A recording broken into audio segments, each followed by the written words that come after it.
Good evening, everyone, and welcome to the February 12th, 2024 meeting of the Northborough Select Board celebrating the 215th birthday of Abraham Lincoln. I have some opening announcements as always. This open meeting of the Northborough Select Board is being conducted remotely consistent with Chapter 2 of the Acts of 2023 relative to extending certain COVID-19 measures adopted during the state of emergency.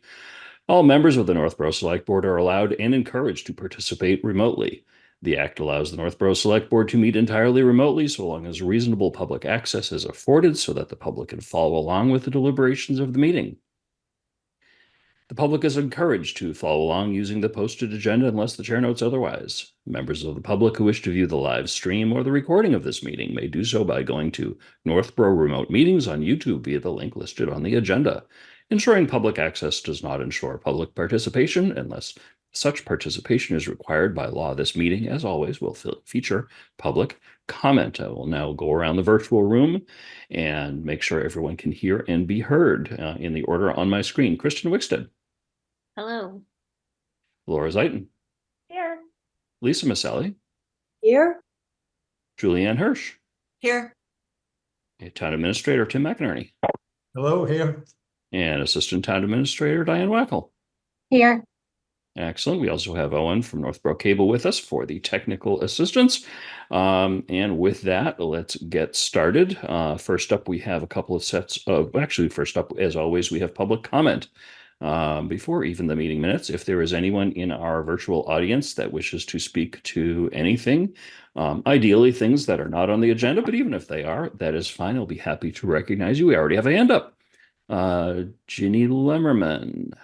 Ginny, if you could unmute, identify yourself, and let us know what's on your mind, please. Hi, I'm Ginny. Can you hear me? We hear you, Ginny. I am at 176 Howard Street. And I am actually just jumping in with a couple questions. Sure. I recently retired and started getting interested in kind of giving more back and getting involved in different town activities.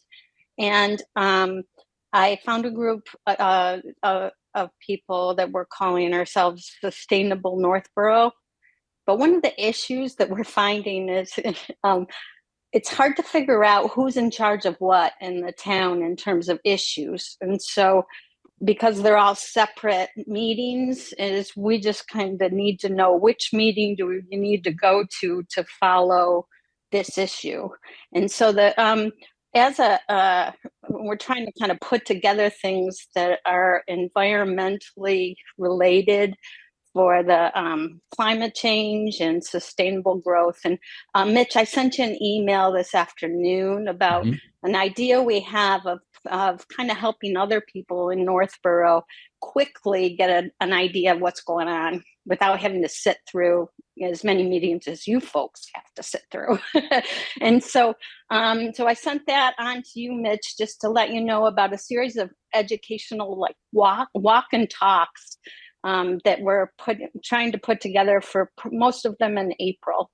And we bumped into a few kind of just, we don't know who to ask or who to be in contact with. And one of the issues is we're really interested in the aqueduct bridge, but pedestrian access to go across. And we know that the town paid for like a report about it or whatever, but who's in charge of that? Broadly speaking, the town administrator's office would be in charge of just about everything.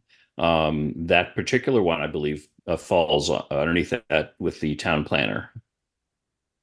And the town planner is Tim? No, he's the administrator. Hi, Tim. Lori Connors. Tim, do you want to speak to that? Yeah, we talked about this morning, Mr. Chair. You were there. We can follow up on this. I know I heard the report twice in one day, so we'll find it and we can work on that. Great. Okay. And so just and let us know who or which meeting is going to talk about it next. And so we can be sure to stay in touch and then kind of recap things for, the public as it is. The other question is, who's in charge of the property that's being proposed to be bought, the 432 Whitney Street? Is that you, Tim, too? The process? And that's going up. That's time sensitive, right? And so due diligence is happening right now? It's anticipated that will be presented at our annual town meeting in April. Okay, so who would we do we kind of tell that we'd like to know if the EPA report comes back, or like what the status is before our meeting in April, just so we can share the information. Sure, I think Tim would be the perfect person for that. Also, not to volunteer you Okay. for everything, Tim, but that's it's in the job description.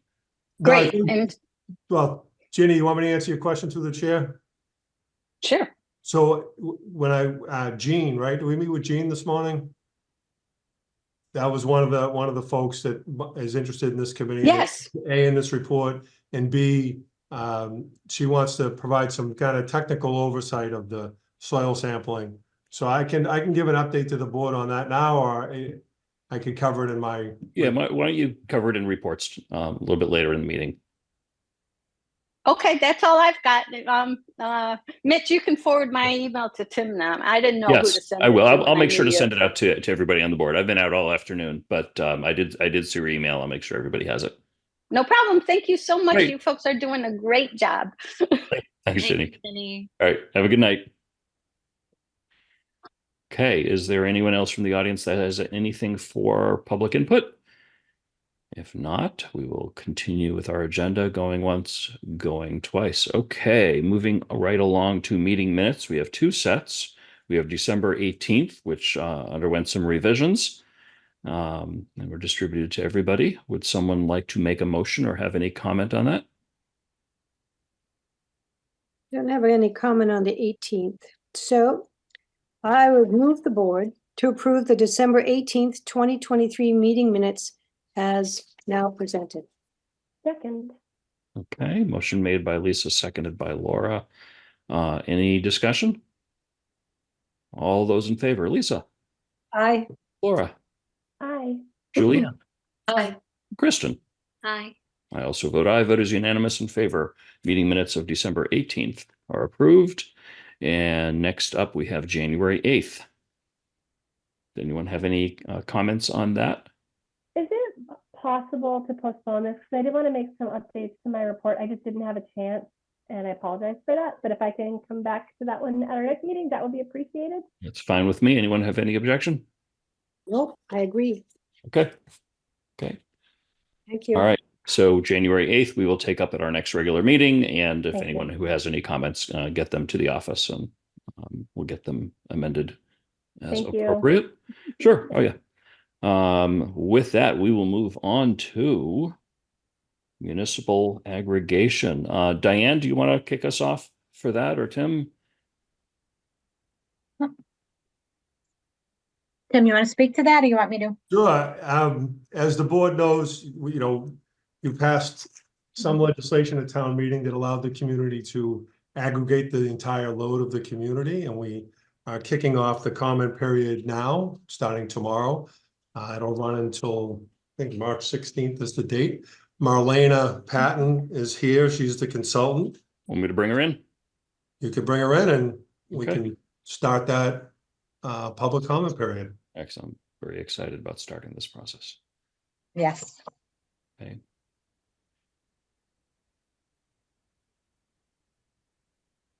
Caroline, if you could unmute, there you go, unmute yourself and welcome to our meeting. Hi there. Hi. Nice to see everybody. Tim, are you still talking? My whole screen reloaded, so are you still talking, or is it my turn? It's up to the chair, but I think it's on you. Okay. Take it away. All right. Terrific. Well, hi. Nice to see everybody. My name is Marlena Patton, and I'm with Mass Power Choice, which, as Tim said, is your town aggregation consulting company. And I'm going to step us through a slide presentation, the purpose of which is, as Tim said, to kick off a public comment period. So to provide some framework before you're stuck looking at PowerPoint slides, the Department of Public Utilities regulates aggregation programs, and Northborough has developed some required documentation that we have to submit to the Department of Public Utilities for their review and approval before you can launch your program. Before we can submit it, we need to make it available to the public for review and comment for a period of 30 days. So today's presentation is kicking that off, and I'll be going through the basics of how the program will work. The aggregation plan document itself is really written for regulators. There's this requirement to make it available to the public, but it's not that easy to follow. So what this presentation does is it kind of takes the core pieces of how aggregation works and organizes it in a way that's a little bit easier to get your head around, hopefully. So with that, I'll share my screen.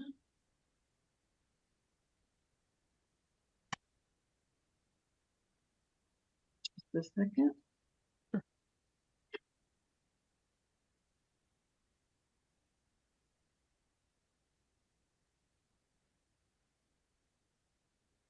All right, so does everybody see the presentation?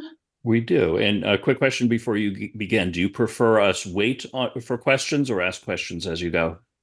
Yeah, I think it's really up to you. I'm okay if you want to ask along the way. I know with Zoom it can be tricky, so if you're asking a question and I'm still talking, it might just be that I didn't hear you, but shout louder and I'm sure I'll stop. So here we are, our opening slide, an introduction to Northborough Power Choice. Big important detail already on this cover slide is that it's an electricity program from and for the town of Northborough. So this is going to be something that's specific for the community, and it's a municipal program. It's not my company's program. We're here to just help you folks do what you want to do. So as I said, why we're here, this is a public presentation about Northborough's aggregation plan. And as Tim said, there's a period of public comment. Public comments are accepted until the 13th, and there's some details about how to submit comments available at the end and then also on the municipal website. So what is Northborough Power Choice? It's a municipal electricity aggregation program, which is a mouthful. And if it leaves you as confused as the dog on this screen, you can think of it also as a form of group electricity purchasing for a city or town. And it's also a transparent municipal alternative to all the electricity marketing that we all get in the mail and over the phone, and for some of us, even sometimes at our door. So why participate in the program? Well, there's a couple key reasons, a couple key benefits to electricity customers. The big one is competitive, stable electricity supply prices.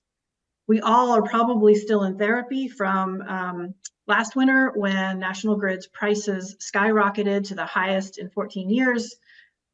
A program like Northborough Power Choice is going to protect consumers from that, because you'll be able to sign long-term fixed price contracts that don't change seasonally.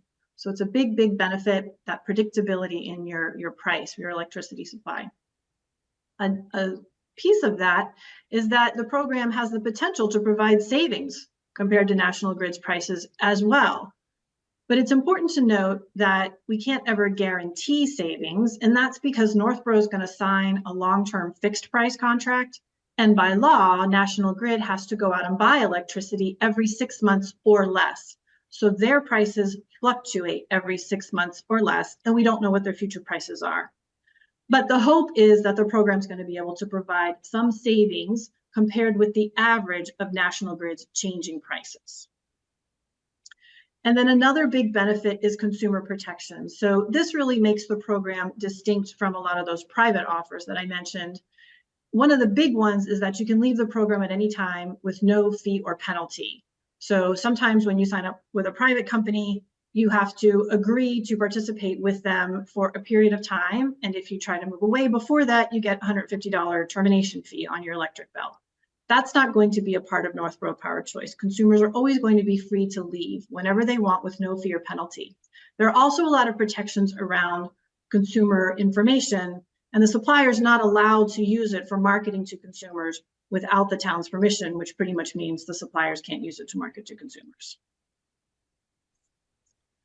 So one thing I always like to get out up front is that Northborough Power Choice is not going to replace National Grid as Northborough's electric utility.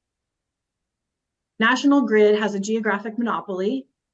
If you live in Northborough, they're your electric utility. They own the poles and the wires. They're always going to deliver electricity to you, and there's no choice in that. But what you do have a choice in is your supplier, meaning the company that buys electricity and puts it on the grid for you. So National Grid can do that for you, but Northborough has the freedom to choose another company. And so that's where aggregation comes in. To understand it a little better, it can help to understand that there's actually 3 ways for consumers to buy electricity in Massachusetts. First is the default. That's when you have National Grid buy it for you, and that's called basic service. So that's what we get when we open our electricity account. We have National Grid's basic service, and that means that National Grid is providing us with 2 services. They're delivering our electricity, which we just said they're always going to do, and also they're going to the market and buying it every 6 months or less, as I also mentioned a moment ago. So that's called basic service. And when you have basic service, that's the price that changes seasonally for your bill. The second option is to sign one of those private contracts that I mentioned a moment ago with a commercial electricity supplier. And when you do that, National Grid is still your utility. They're still sending you your bill.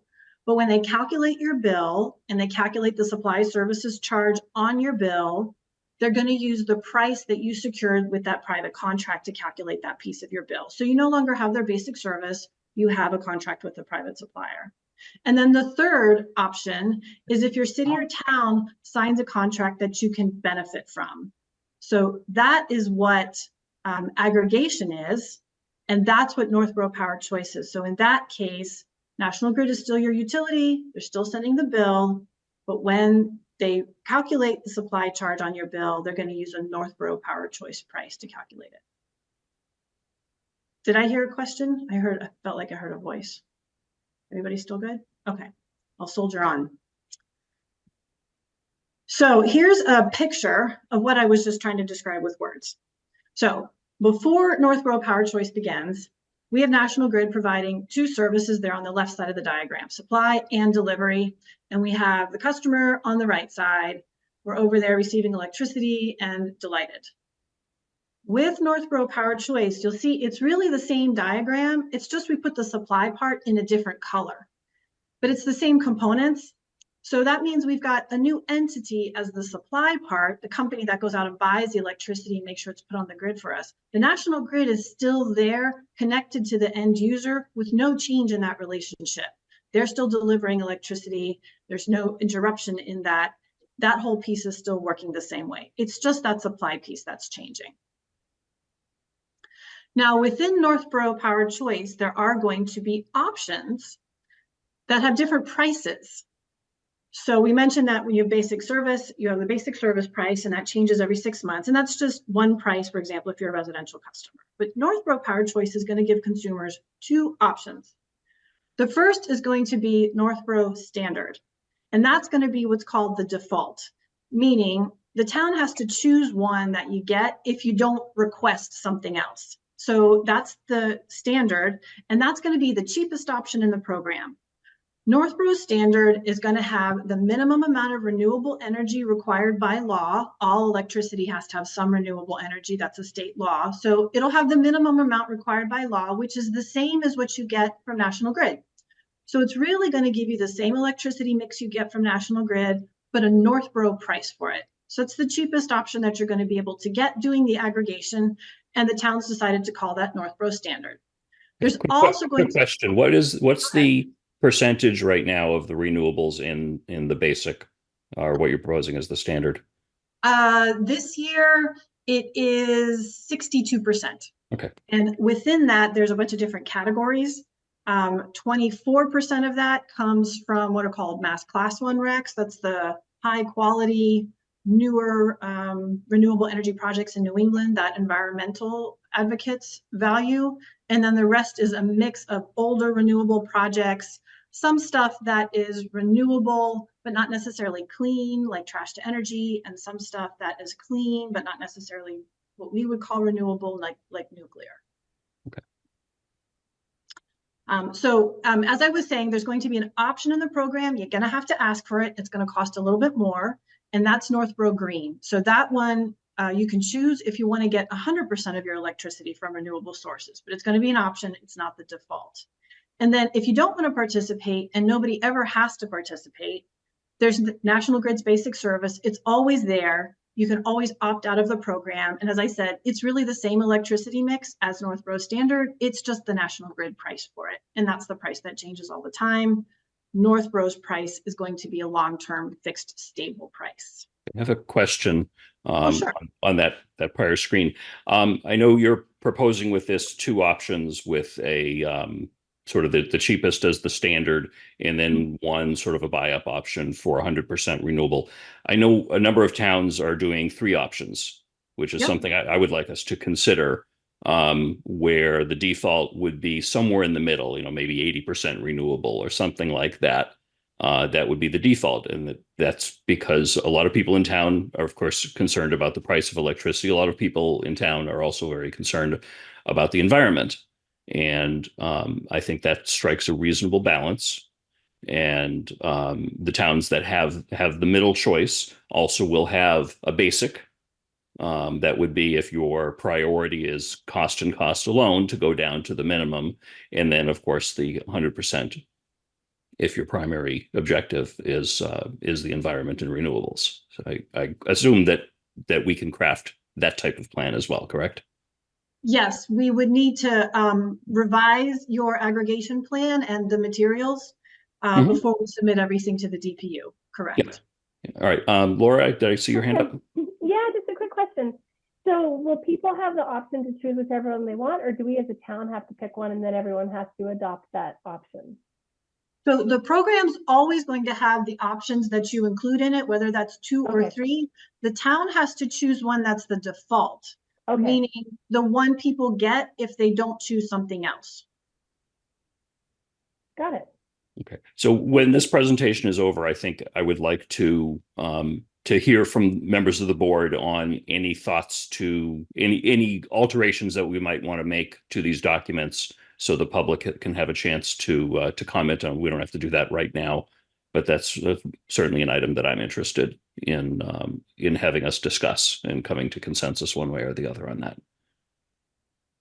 Okay, thank you. Okay. All right, so moving on, just to clarify for those folks who aren't as familiar with their bills, where you're going to see this on the bill. So Northborough Power Choice will impact the supply services charge on the bill. So if you're looking at your bill, it can be confusing. The first thing you see is actually typically delivery services. That's the whole first part of the bill. And it's all these line items. And that is not at all what Northborough Power Choice is going to impact. So you actually want to move past all of that. And everybody looks at it and says, where is the program? It's not there. So you want to keep going until you see supply services. It's usually in the bottom of the first page or the top of the second page of your bill. And there is a price there. There's the total price is going to be impacted. You'll see the supplier. And then also there's the electricity supply price there. You see there's a little math problem with the decimal right there. The decimal is 0.10554 times and then a number with kilowatt hours. So that decimal 0.10554, that's the one that's actually going to change.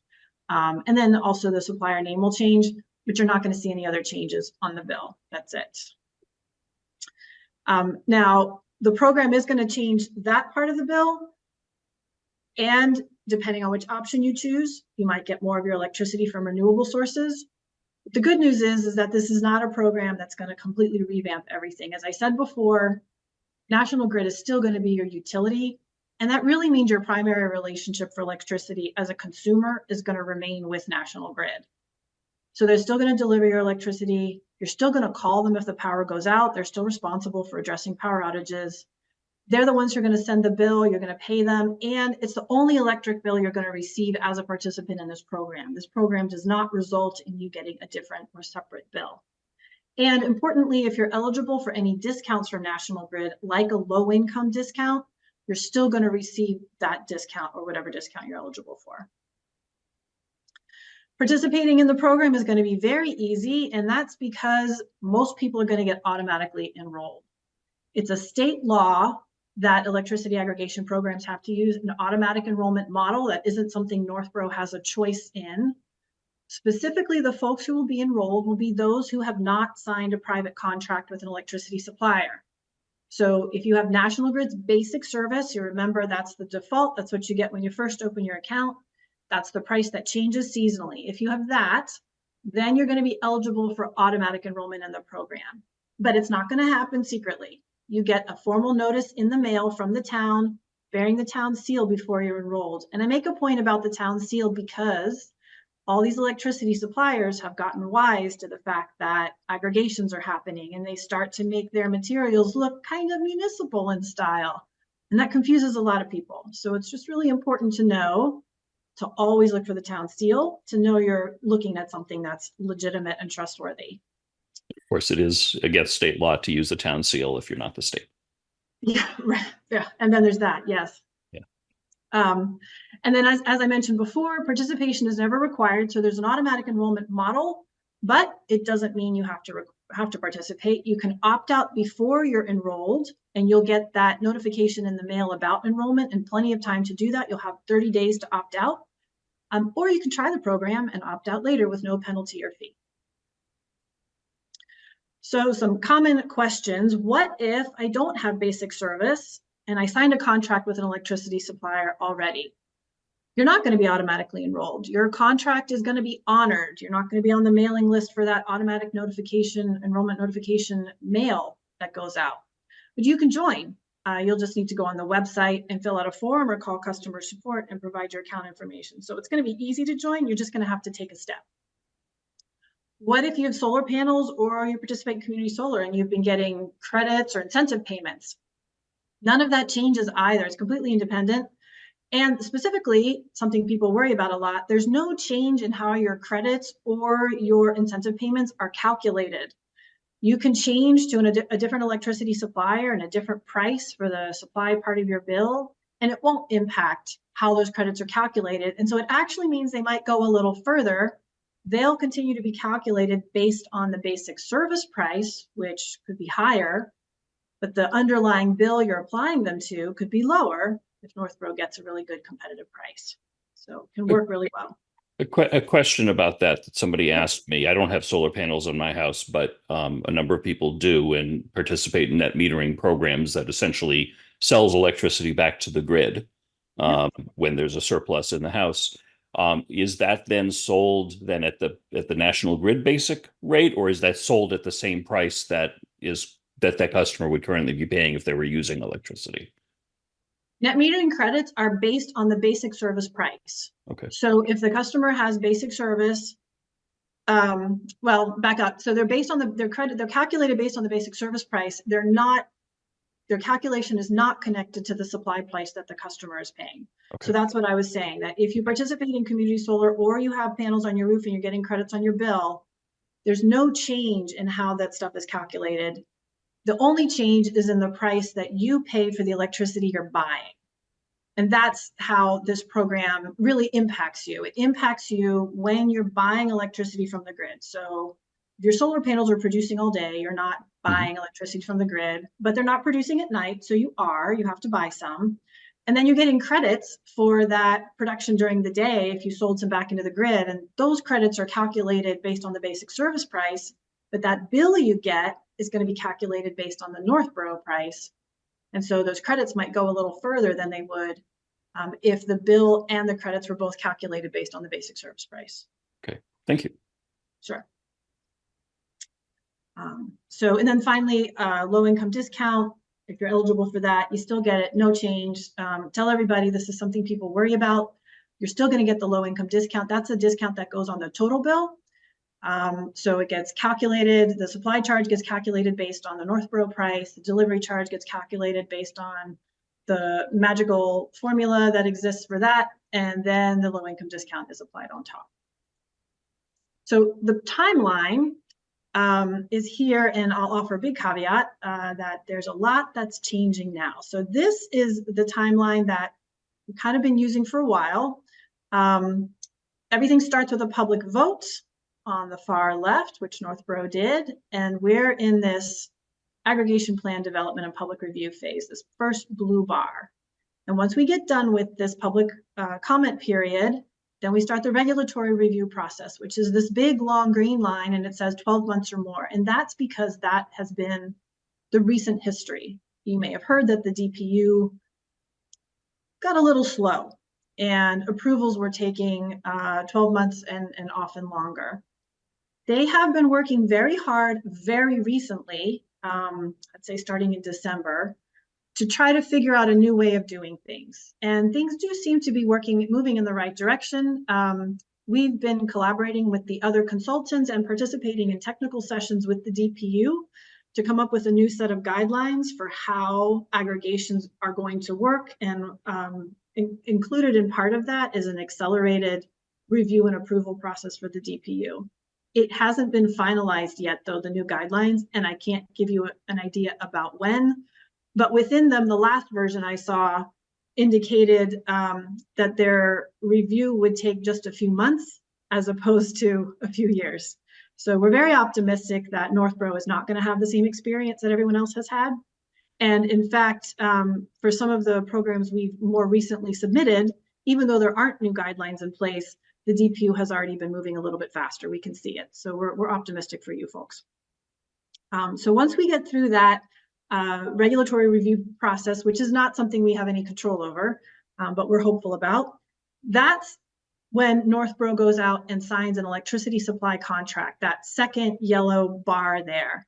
And that's a big deal because that's when you folks will make your decisions about if you add a third option and you want to have extra renewable energy, that's when you would make the decision about how much extra, because you would be able to see prices and how much it's going to cost, the impact of it on the program price.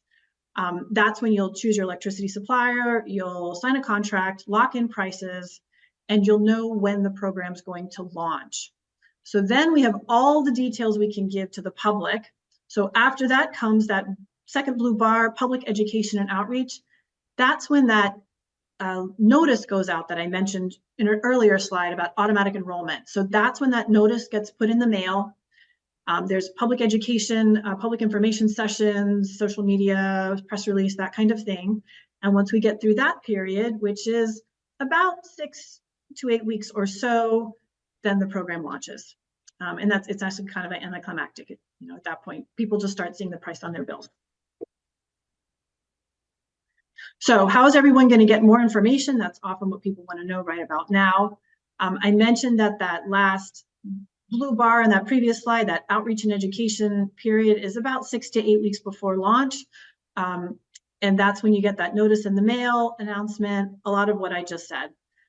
The program website, that middle piece there, that's actually already up. We have an early version of that up and running that has some basic information about how aggregation works on it.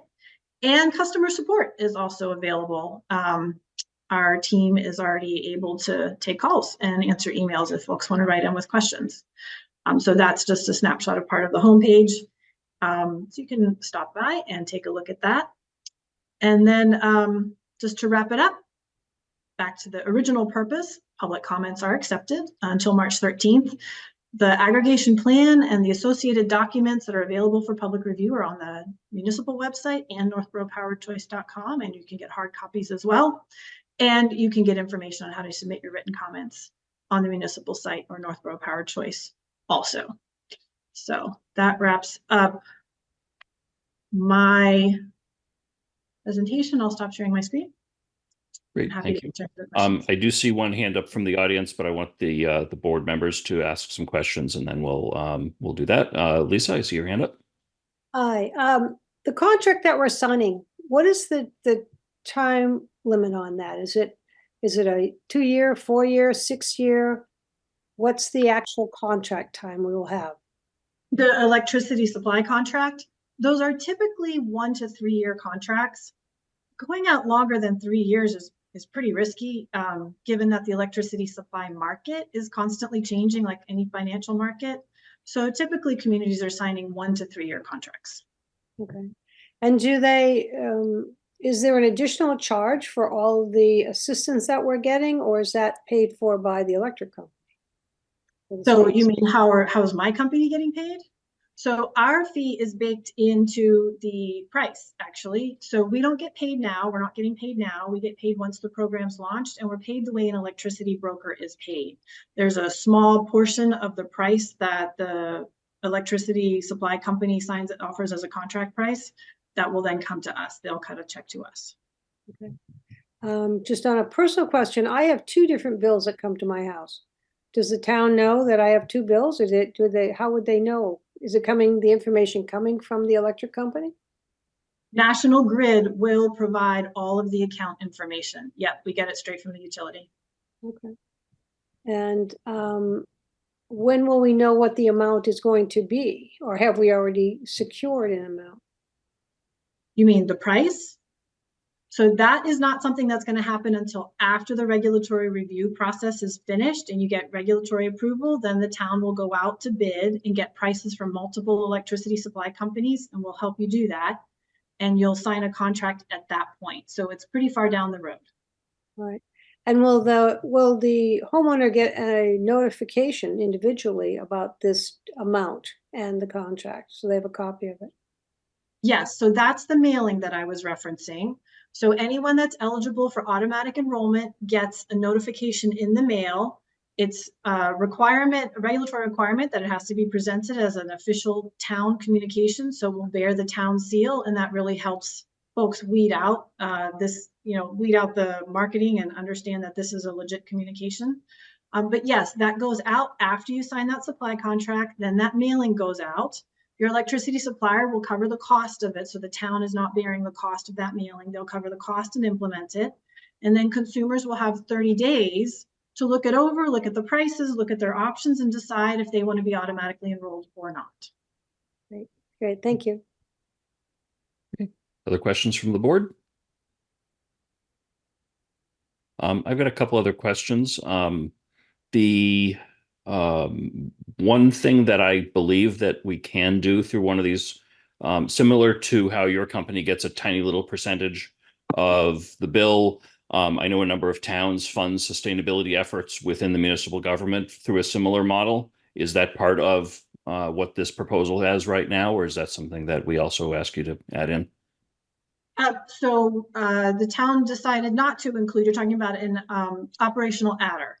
And so Okay. that has not been included in these documents. Okay. The board hasn't discussed that, so I don't know where any such decision was made. Well, that was the information we were given when we were putting the documents together. So there's no operational adder included in these documents. Is it too late to include that? So the DPU feels very strongly that an operational adder, if it's included, it needs to be included for the full duration of a public comment period. So if you'd like to add one, we would probably need to start the public comment period over. And it started, didn't it start today? Well, it would start tomorrow. Okay. You would have to notice it though. So you have to do all the noticing in advance again. I'm very concerned about this because the board had no discussion at all about any of these things prior to us seeing the proposal. So I don't know where that came from. Okay. Yeah. Through the chair. Yeah, Diane. That came from our office, the administration office. Okay. These are decisions that I made along with kind of looking at other communities. It was basically our office that made those decisions. Okay. Yeah, those are policy decisions that I think should have come through the board. I apologize. Okay. Yeah, I know a number of towns fund, for example, a part-time or part of a salary for a sustainability director through that sort of operation. And I think that is at least worthwhile for the town to have a discussion on.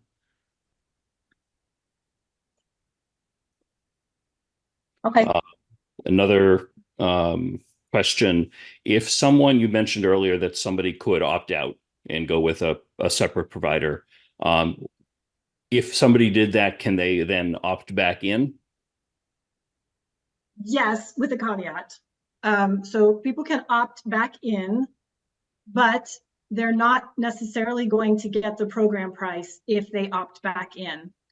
There's a caveat in the electricity supply contract that says for people who opt out and come back, the supplier is allowed to charge a market price if they wish. It's up to the supplier whether or not to invoke that. The reason for that is because it can be very expensive for electricity suppliers to be held to a contract price for customers that they were no longer expecting to serve. and then they have to go out and buy electricity for those customers in a market that's more expensive. The suppliers didn't used to ever invoke that provision for years and years, and then last winter happened, and now they're all paying very close attention to that provision. So it's definitely in there. But whether or not they choose to invoke it will really depend on the supplier that Northborough signs a contract with and what the market is at the time. Okay.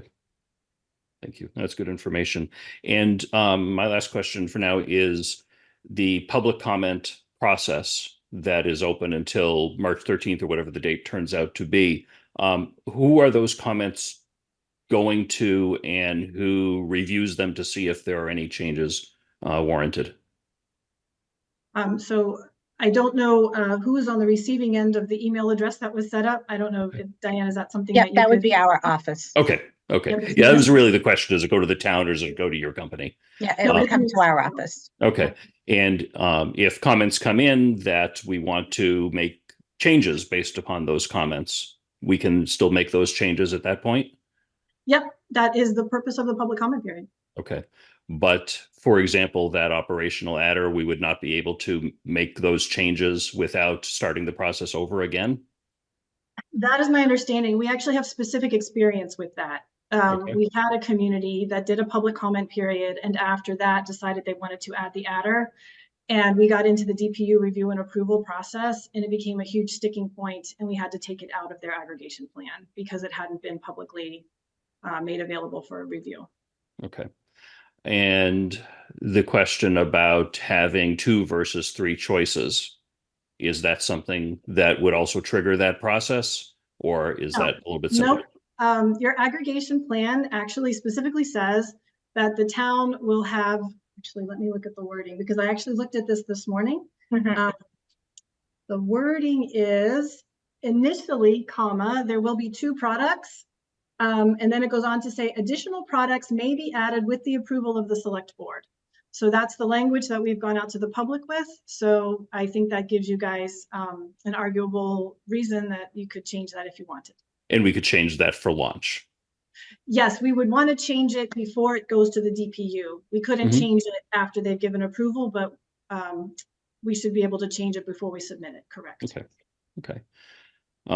Excellent. So there had been a couple of hands up in the audience. They've gone down. So my assumption is those questions were answered. Are there other questions from board members at this time? Julianne.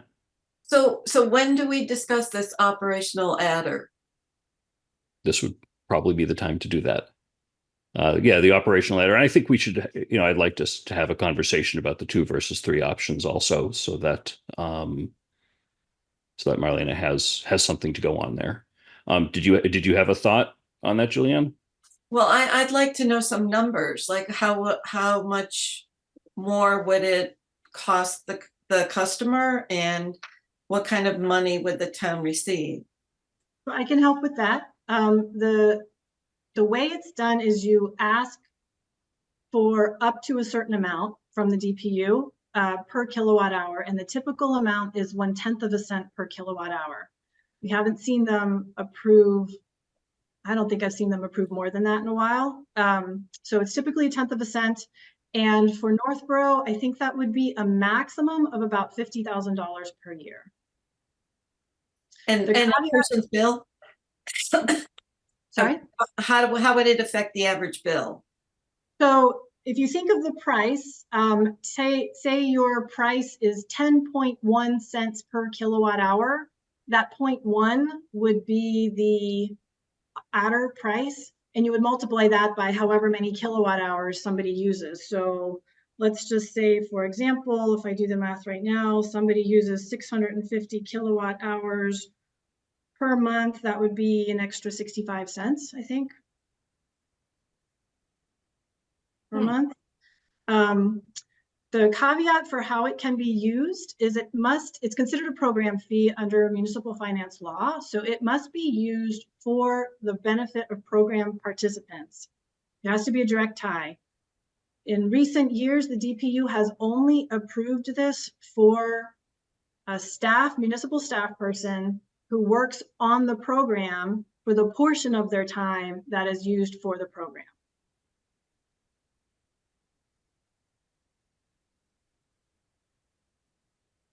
So that would, in this case, it might be Diane?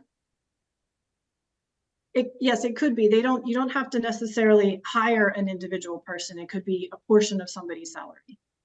I think oftentimes if a town will hire or name someone as a sustainability director or some title like that and fund part of their salary, or sometimes all of their salary with that amount, and that person would be responsible for not just the maintenance of this plan, but other, you'd want that person to be responsible for other sustainability operations, looking for grants, looking, trying to get more solar panels on roofs, EV chargers, more efficient, looking for more efficient HVAC systems.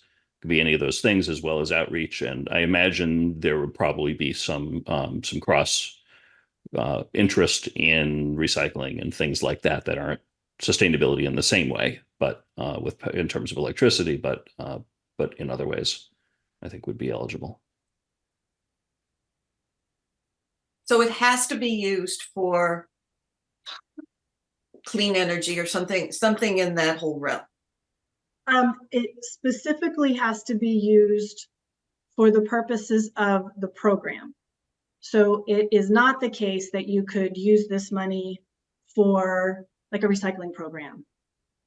It would have to be used for the benefit of program participants in connection to their participation in the program.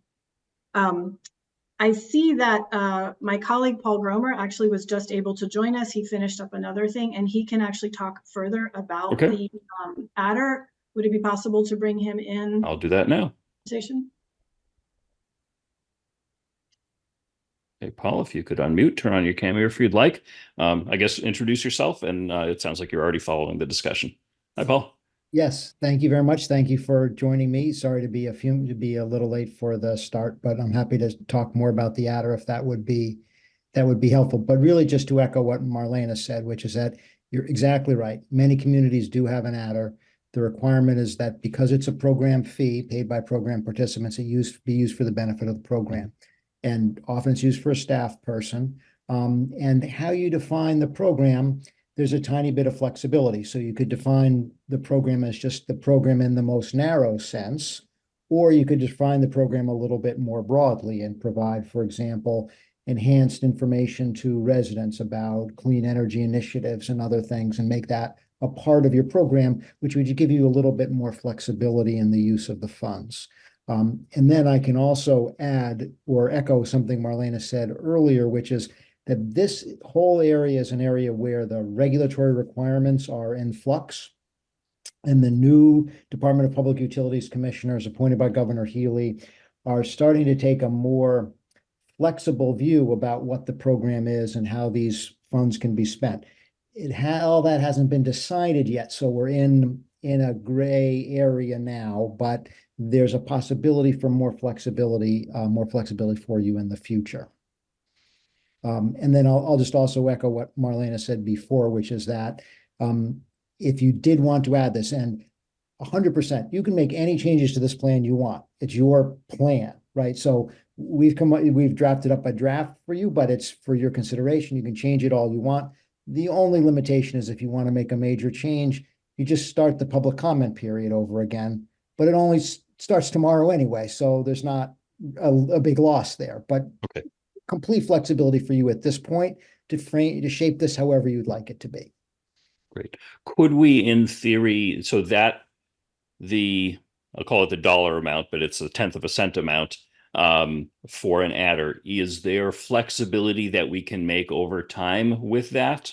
Or do we determine that at the beginning and say it's going to be a 1/10 of a cent and that's how it's going to be forever?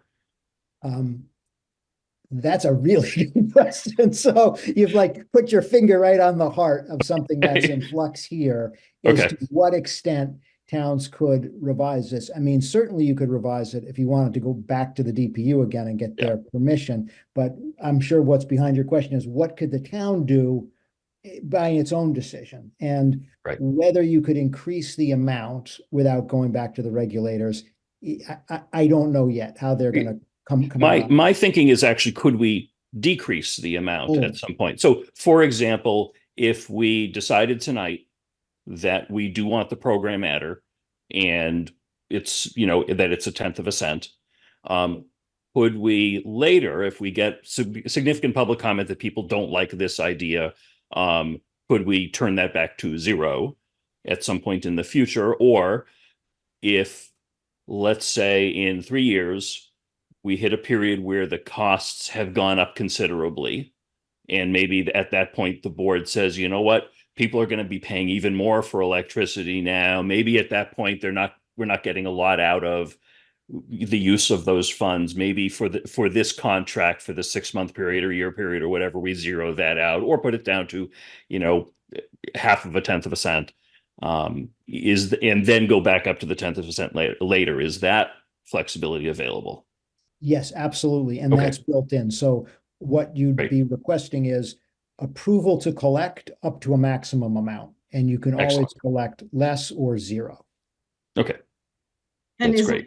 is it worth also adding that this also means you could put in the plan that you want authorization to collect it and then still decide not to collect it when the program launches? You've just kind of baked in the authorization for the future, which you could then invoke at a later date. Yes. I like the flexibility of that. Okay. If there are no other questions for the board, or even if there are, I'm curious. Or Julianne. Okay, so I'm sorry, I need a little more information about how the money's used. So let's just use the $50,000. And I heard you say something about you could use it for educating the customers. Could you give some other examples of how that money would have to be used? Sure. So it would be first, let's say you were using it for a staff person first and foremost. So first it would be the staff person in performing the core program function. So although as your consultant, most of the work goes to us, there's certain things that the town needs to do, post things on the website, answer questions from customers if they call, that sort of thing. That time would be covered. Similarly, you could use it for a staff person to provide more education about renewable energy. Separate from staff, you can use it to buy additional renewable energy if you would like for the program. There are also other ways of doing it, but that's one specific use. And then the one thing that people are most interested in, but the exact way this would work is part of what's being developed, is might use it to support a renewable energy project where the output of that project would go to the program. So that would be another possible use. But that's in flux. Correct. That's in Okay. flux. So Thank you. that might be a case where if you were interested in it, and you might want to request the authorization to collect the funds, but if it turned out that wasn't available to you yet, you would have the option not to collect the funds until it became available. Okay, thank you. Thanks. Lisa, I think I saw your hand up, but then Laura. So two questions then. Is this going to be specifically just for labor and not for materials that may do advertising for this program, or ask in the future if the general population of the town wants to use it for other things? And it's the first question. And the second would be, it's a lump sum that's given to the town, and then the town puts that into their employee, but then the taxes are taken out from the town level. So those are my. Yeah, so two questions. So can you use it for, the first one, as I understand, is can you use it for just staff time or also materials? So the current rulings have been just for staff time, but I have a high degree of confidence that that's one area where towns will be given more flexibility. And if you wanted to use it for materials related to the program, I have a pretty high degree of confidence you would be able to do that yet. That's not, in stone yet, but I would think that would be possible. The way the funds come in is actually as electricity is used over the course of the program. So the town would get a check each month, or a payment each month from the electricity supplier for total amount of kilowatt hours sold through the program chart times your adder amount. What towns typically do, I'm not an expert in municipal finance. Tim and Diane would know much better than me, but typically towns create what I believe is called the revolving fund, a dedicated fund for the program, and the funds go in and then are spent out of that. It doesn't go into the town's general coffers. There's a dedicated account for it. Great, thanks. Okay, Laura? I was just hoping you could clarify that third option again. I wasn't sure I followed that as closely. So there's the first option where we've got the cheapest option for Northborough. The second option is the 100% renewable. And then Mitch, I think you were describing a third option. So what I know some towns do is they have three options of the cheapest, Yep. 100% renewable, and then somewhere in the middle. And that's a good question, is how does that get figured out? Do we pick a number? Do we just average the least to the most? And then my proposal is, the way that I know other towns do it, is the default rate is that one in the middle. Got it. So the default might be 81% renewable, and then a user could switch, just like they could switch from one to the other. They could switch from one to either of the other. If their primary concern is saving money, they could switch to that. If their primary concern is renewables, they could switch to 100% renewables. I like that option. Thank you. And would it be helpful if I explain how, like, that decision making? So typically communities are not making that decision until after you get through the regulatory process and you see prices and you see how much that extra renewable energy costs. Okay. Then you can kind of say, all right, we got a price for that cheapest option, you know, just the minimum renewable energy required by law. How much does it cost if we add 10% extra renewables or 20%? And we help you with that math. So that's typically the time when you're making that decision. And communities are frequently balancing this against some kind of framework that usually includes the basic service price as a guidepost. So maybe it's, we want to come in below the basic service price, add extra renewables, but be cheaper than the basic service price that's in effect at the time. Or it's, we want to add extra renewables, but we want to be about even with the basic service price. So typically those are the types of ways communities are thinking through that middle option. Great. That's good to know. Thank you. Lisa, I think I saw your hand. One other thought I had is now that we're looking to get the electric stations for the automobiles, and we haven't put any into my knowledge other than at Wegmans, but who purchases those? Who benefits, besides the person for being able to get their car filled, benefits from the cost of the electricity with those? Don't think those are good questions. I don't think that relates to electricity aggregation. Wouldn't we buy it from our aggregation though, if it was up to us? The aggregation are for residential customers. Residential, so it wouldn't be, you wouldn't be able to use it then for other municipal buildings? Correct.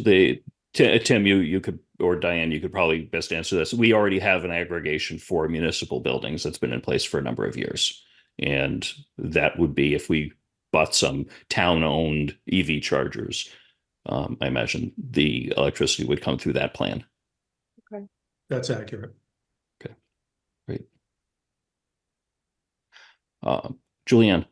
Okay, so what if I'm a new homeowner in town? Does the whatever the previous homeowner had as their choices, does that transfer over, or do we start all over? That's a great question, and it is super confusing. The participation in the program goes with the account.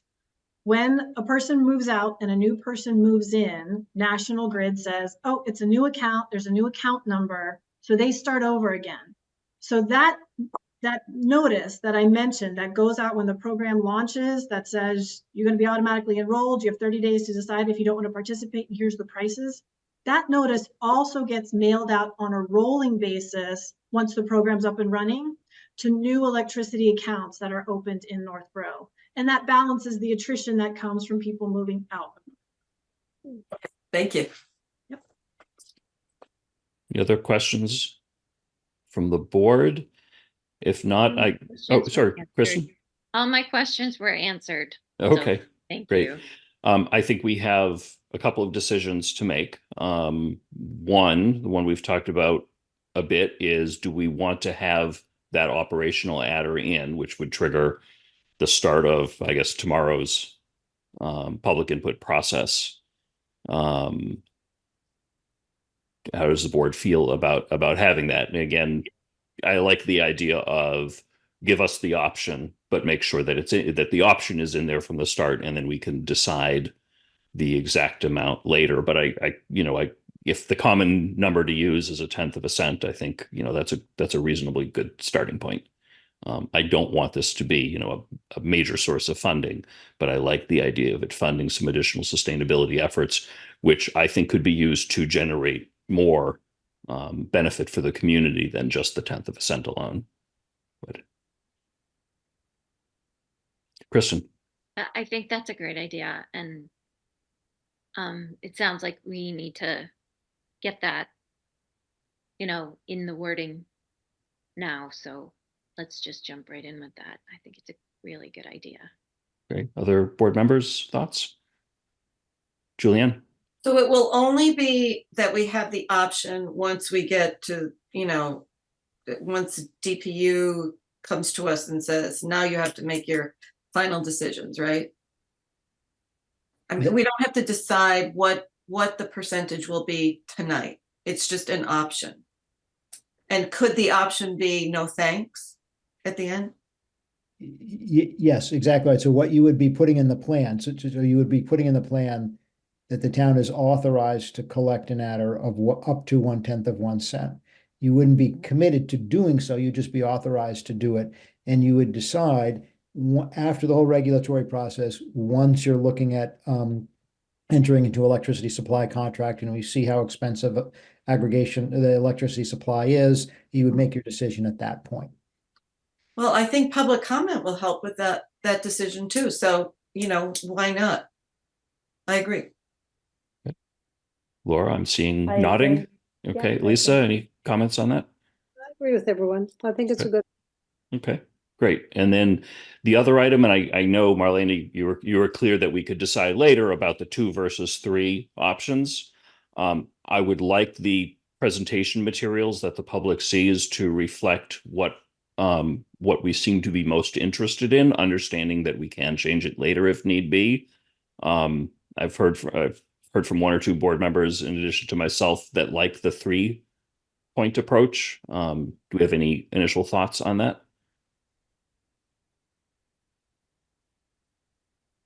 Were you asking for our feedback? For input from anyone, Kristen, then Laura.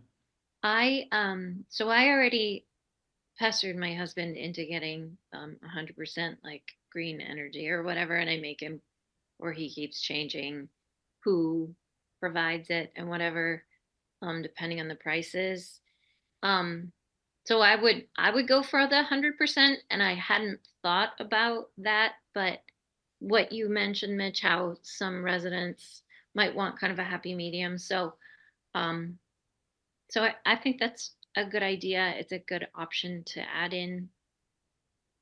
I just hope it doesn't make it too much more confusing, but I don't think it will. Laura? I definitely agree already. I've made my points on that. I think for the flexibility, I don't want people to feel locked in something too high or too low based on their needs. And I think if we're going to have to default on it, that's a flexible option. Okay, great. Tim, you have your electronic hand up. What's up? Yeah, I'm just curious to know which one when we need to decide on the default out of those 3, if we were to choose the 3. Yeah, so that's a really good point, Tim. And so the way the plan would need to read is you would need to decide now. So, or not now, you don't have to decide this second, but whenever you're making these decisions, you would need to decide. It would go in the plan. It would say, we're going to have 3 options, and this one is going to be the default. So along the lines of what other communities have done, as has been discussed today, you would say the default is the one in the middle that has some amount of additional renewables in it. That's the default. And then there are 2 options, one with 0 extra renewables that cost less, and one with more, maybe 100%, which would cost more. But you do need to pick which one of those is the default and say that in your plan. Can we decide That option you said we don't have to decide today, but we decide, for example, at the end of the public comment period, which of the three? I mean, just thinking for a second, because that Yeah. sounds like a good way to do it. It's not the way it's usually done. So I just want Okay, so tell me how it's usually done. Well, I didn't no, understand well, I'm that. not saying it was bad. I think it's actually a really good approach. It's just no one else thought of that before. So usually the way it's done, the plan is written that says, this is how we're planning to do it. The default is going to Okay. be the one in the middle, or whatever you decide, but this is going to be the default, and these two are going to be the options. I guess what I would recommend is that you would put that in say what you think you're going to do, put that in the plan, but invite comment on it. And if the comments Okay. change your mind and you want to change that, you would change that in response to the comments. But I would include So that would be an item that is flexible that we could change without starting the process again. Yes, in response to the comments, I think that would be a Okay. fair Yep. thing. But you would Okay. want to put a proposal in the plan that, Yep. we're Okay. planning to do it this way, but we'll be responsive to the comments. Okay. Are folks okay with those three, with the middle one as the default for the purpose of gathering the public comment on that? Lisa? Do we know what the financial difference is between the blend and the no renewable? Yes, so I can give you a range or a sense of what it typically is. It's something you would decide about later once you see the prices, because I'll give you something more specific in a second, but what you'd be saying now in the plan is the default one is going to have some additional renewables in it. And we're going to decide once we see prices, what some means, whether it's 1% extra or 50% extra. We can decide that later in response to actual prices. But it's common that that an additional something with 10% extra would cost. I'm trying to remember some math in my head. Give me a second and I'll think about some specific examples, or maybe Marlena, you have one that we just did recently for another community.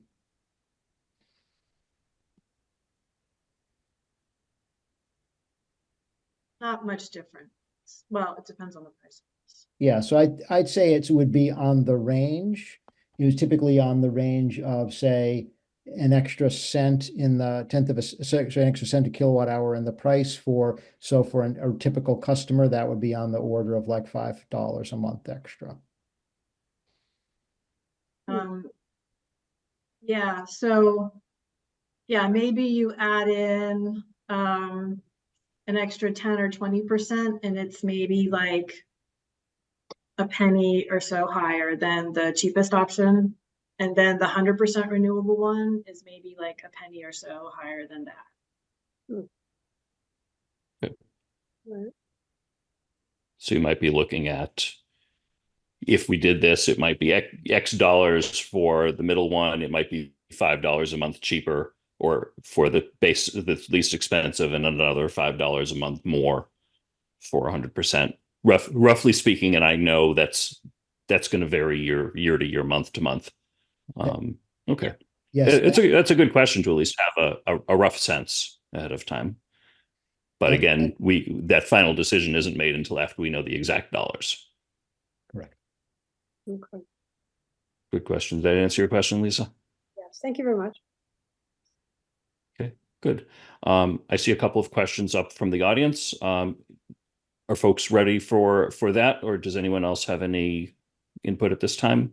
Are we comfortable? Sorry, Diane, you have a question? Yeah, I just, through the chair, I just wanted to ask Marlena if we have the three offerings as far as changing the plan.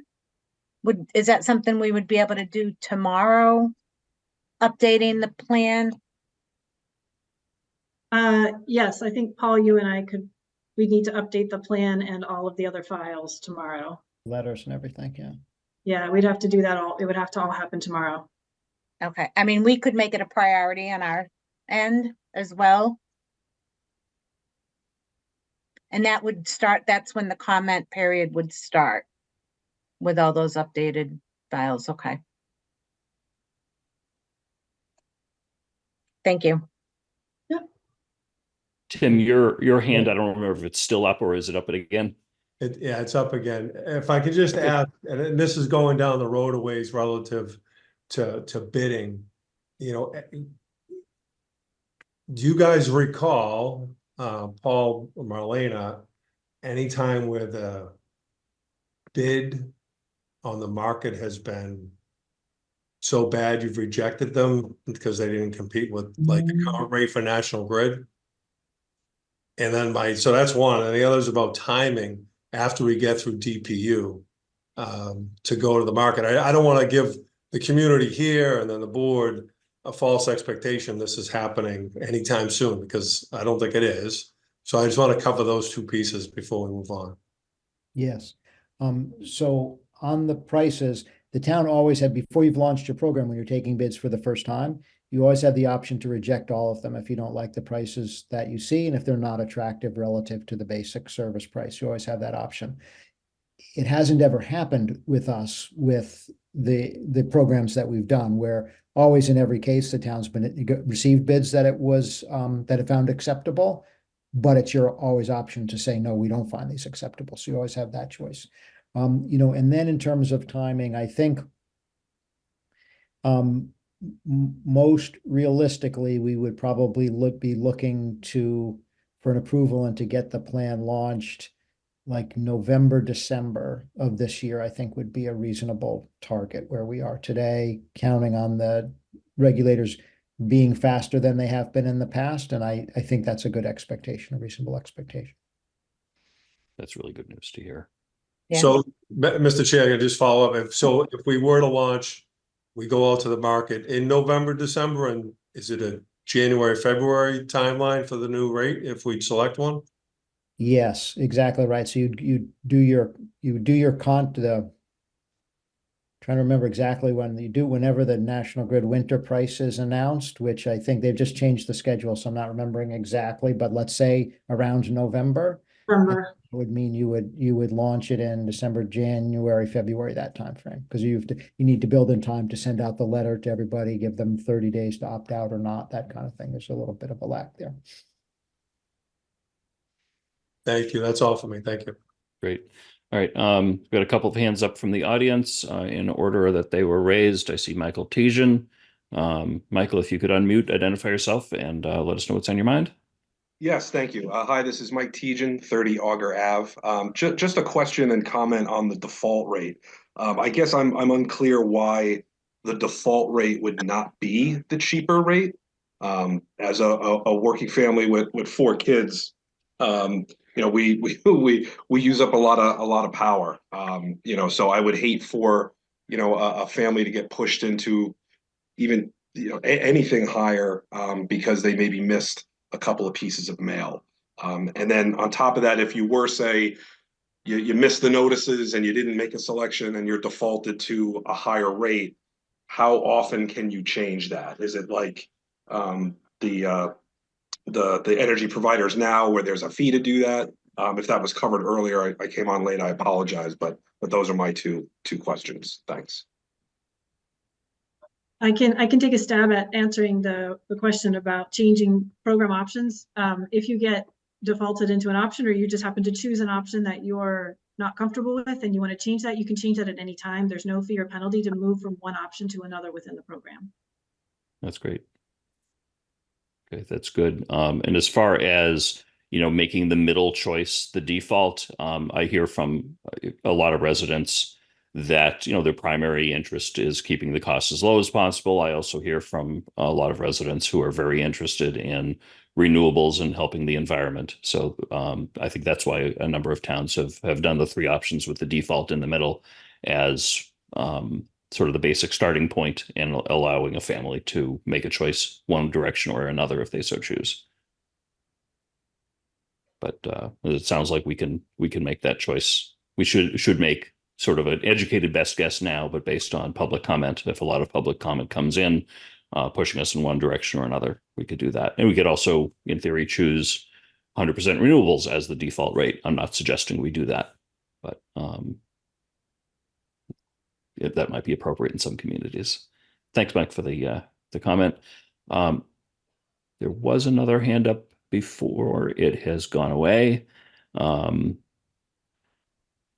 So I think I'm hearing support from the board on updating the materials to also include the 3 options with the middle as the default, and then reviewing when the public comment comes in. Sure. Julianne? Do we have to pick the default tonight?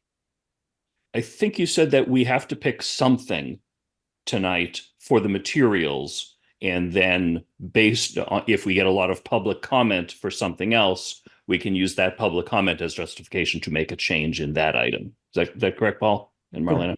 Yeah. Yes. Okay. Does that answer your question, Julianne? Yeah, but I'm rethinking my support for the middle one now. Okay.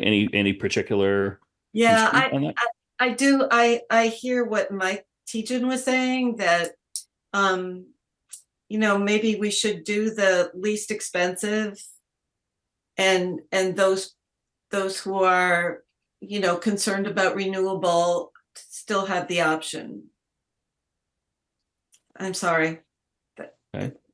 Yeah, I like the idea of the default in the middle, because it supports some of people who are most interested in cost and some of people who are most interested in renewables. Do you have customers that have that type of option? Oh, we do, yes. We have Yeah. many communities in both camps. So some Mhm. with the least expensive as the default, and others will go with some extra renewables as the default. One thing I could add that a lot of communities who are wrestling with this decision think about, which is that you could make a decision that even if there's extra renewables in the default, you would only have as much so that it would still be less than the utility basic service. So Mhm. default might be more than the lowest price you could charge, but still less than what people are paying now. You could adopt that as a policy direction, which would help some communities find the compromise that they're looking for, the middle ground they're looking for. Okay.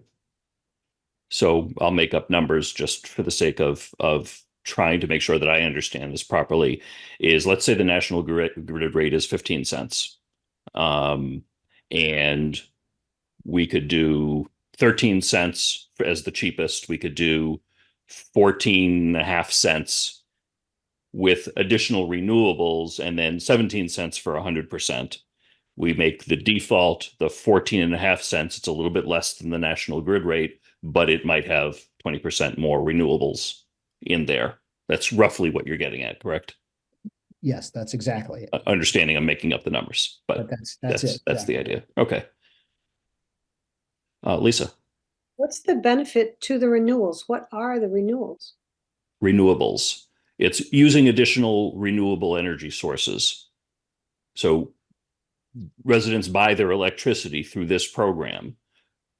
How is that electricity generated? What percentage of the electricity that they are buying is renewable, with the caveats that Marlena described in the presentation, that, how much is generated by, oil and gas plants versus solar and wind and other things. And, as the country moves more towards renewables, I believe that minimum actually increases every couple of years.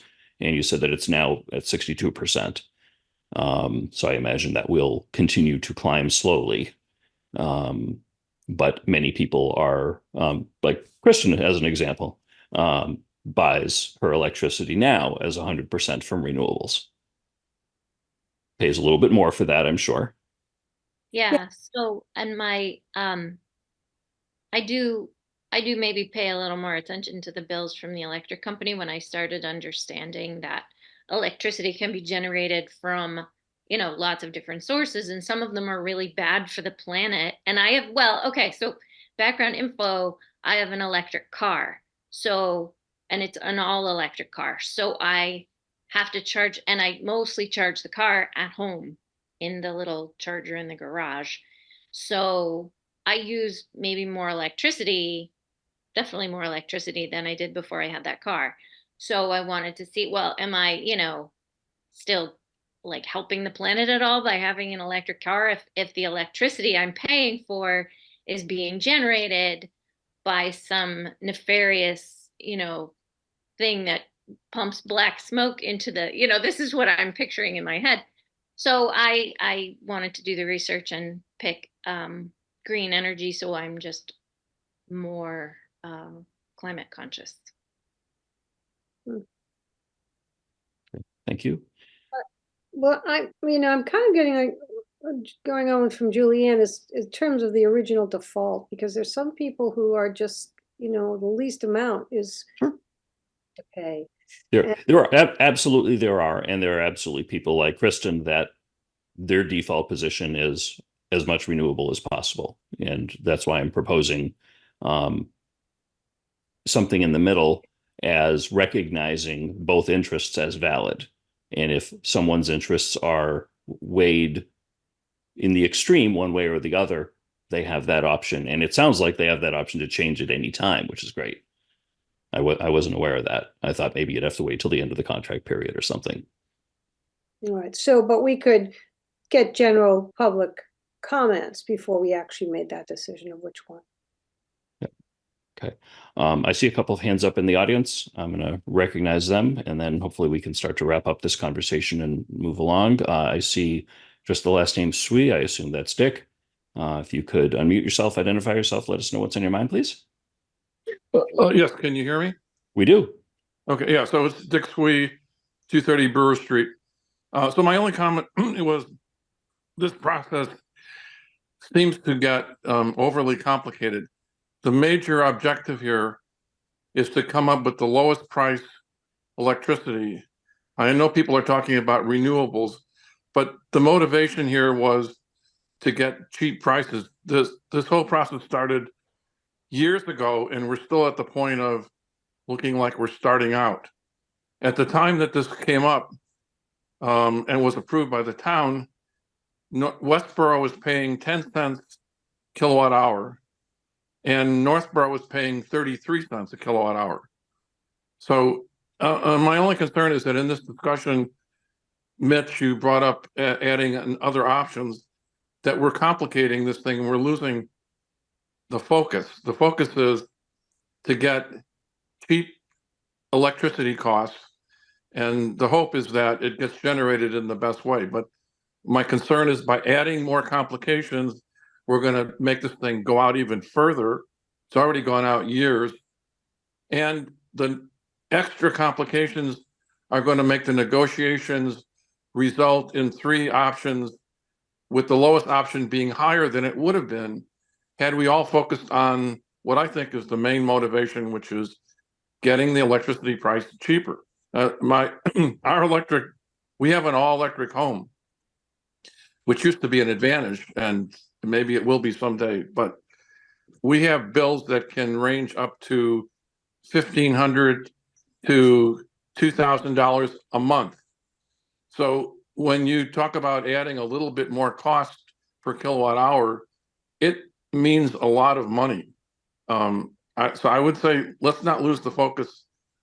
So the motto here is keep it cheap and get this done quick. We're already losing a lot of money. Everybody's losing money. And also, I think we're making the town uncompetitive from a business point of view, because businesses would benefit from the lower price as well. I would think that would attract more businesses to the town. Right now, it's basically a tax, because if you're opening a business, you might as well go to Westborough or Southborough, where they have cheaper electric prices, and save the money. So keep it cheap. I would oppose adding more options. Let's just get this done, and let's get it done cheap and quick. Okay, thank you for listening to me. Thank you, Dick.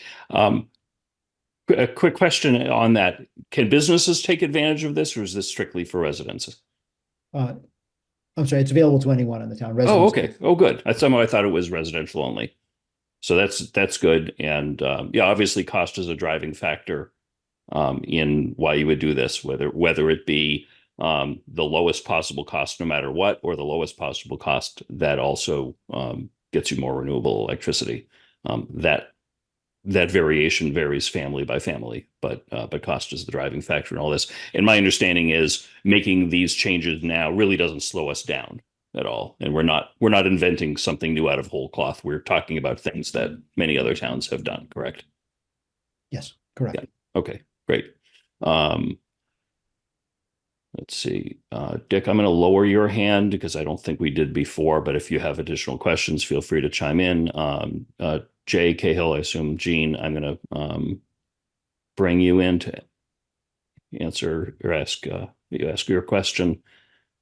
Yes, thanks. Jean Cahill, One Thayer Street. I just wanted to point out that new renewable sources are actually coming online cheaper. And that's why the renewable sector is growing faster in this country than conventional energy sources. So it's not necessarily sacrificing price. It may actually be in our price interest to be increasing the rate at which we are putting renewables into our town supply. That's great. Thank you, Gene. That's a good point. I mean, the faster at the rate that we as just an overall large community use renewables, the more they will come online, and that's better for everybody.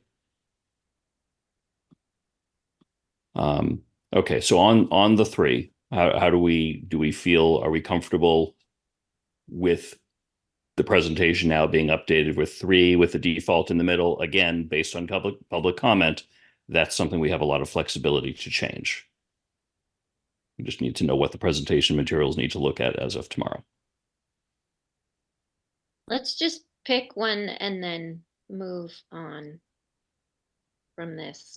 Yeah. We have a long list of things to talk about. And Yeah. like you said, we can change this. Yeah. Like if a lot of people let us know this is not okay, then great. Thank you for the input. We'll change it. So I say for right now, we put it at that middle one. Okay. Folks okay with that? Julianne? No. No, I want the cheapest one. And I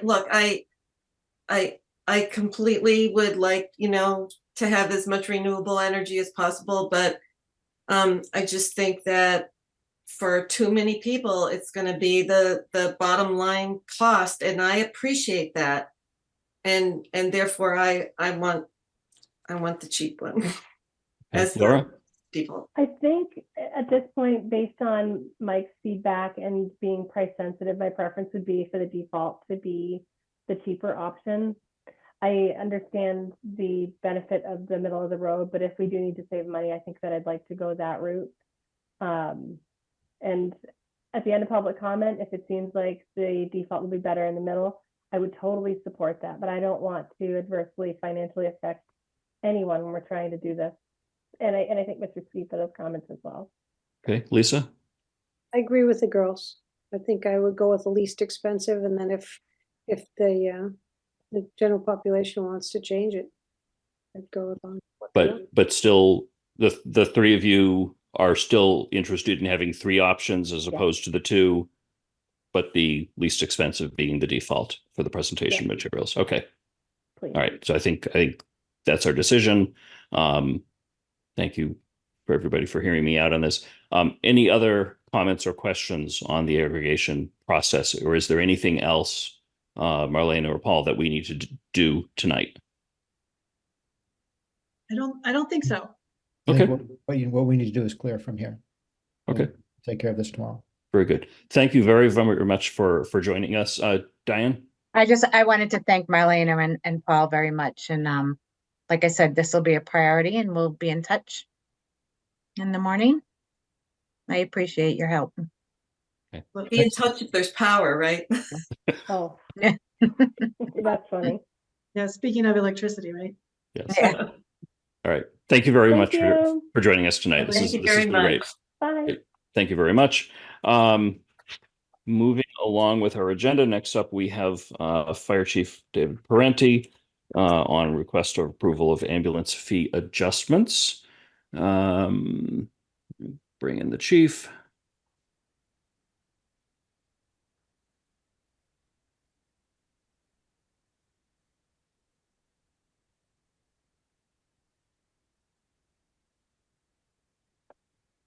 Good afternoon, or good evening, I should say.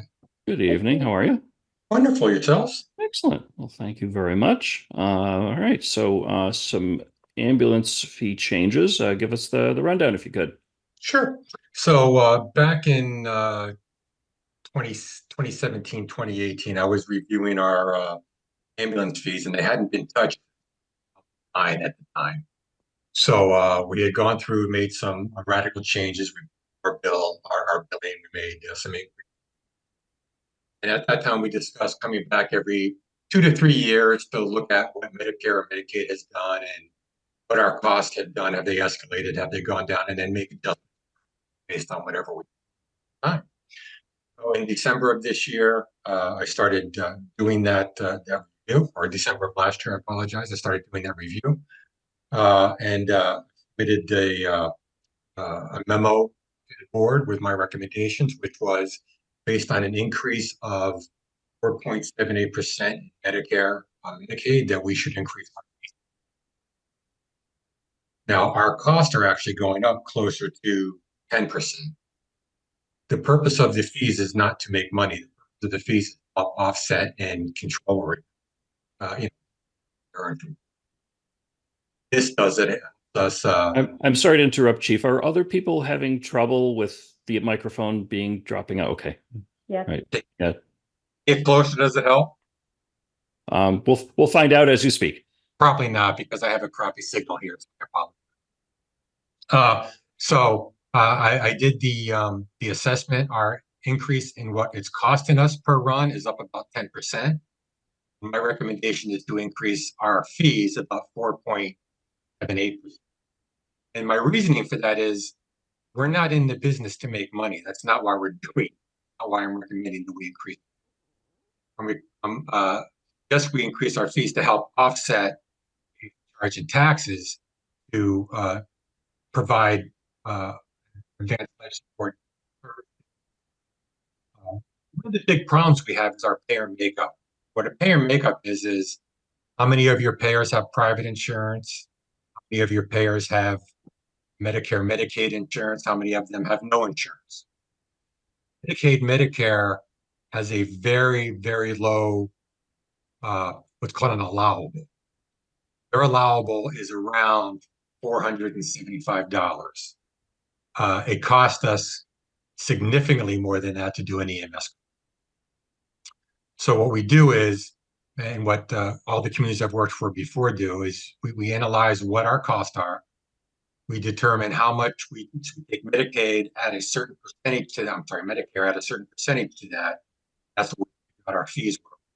And then we develop a very robust billing policy. Now, have you all seen our billing policy and how it works? I think I copied it to you, but I don't remember. Yeah, I think it was in the agenda packet. Okay, so the important concept with that is we don't balance bill Northborough residents, except under two specific circumstances. If a Northborough resident has no insurance, even though they're supposed to under the law, but if they have no insurance and they can't pay, they don't get balance billed. So they don't get billed. We write that off. If they do have insurance, but they choose to have a very high deductible, some people choose $10,000 deductible. What happens is we don't get any money. They have much cheaper insurance, and the people who are taking normal deductibles are bearing the extra cost of providing the service. So in that case, we do balance bill those people. And then the other case is if an insurance company pays the patient directly. Insurance companies for a while got into a policy of paying their people directly, and then as a patient, you get a check for $2,000. You just keep it. You don't pay us. So those people we also balance. No other town residents balance. So my recommendation is a moderate increase of 4.78%. And although it doesn't cover our increased fees, I do think it's reasonable.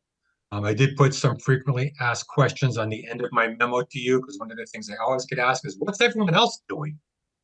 Well, our billing agent, and we use a company, Comstar, sends us, this is what my top 50 providers bill. We're underneath all 50.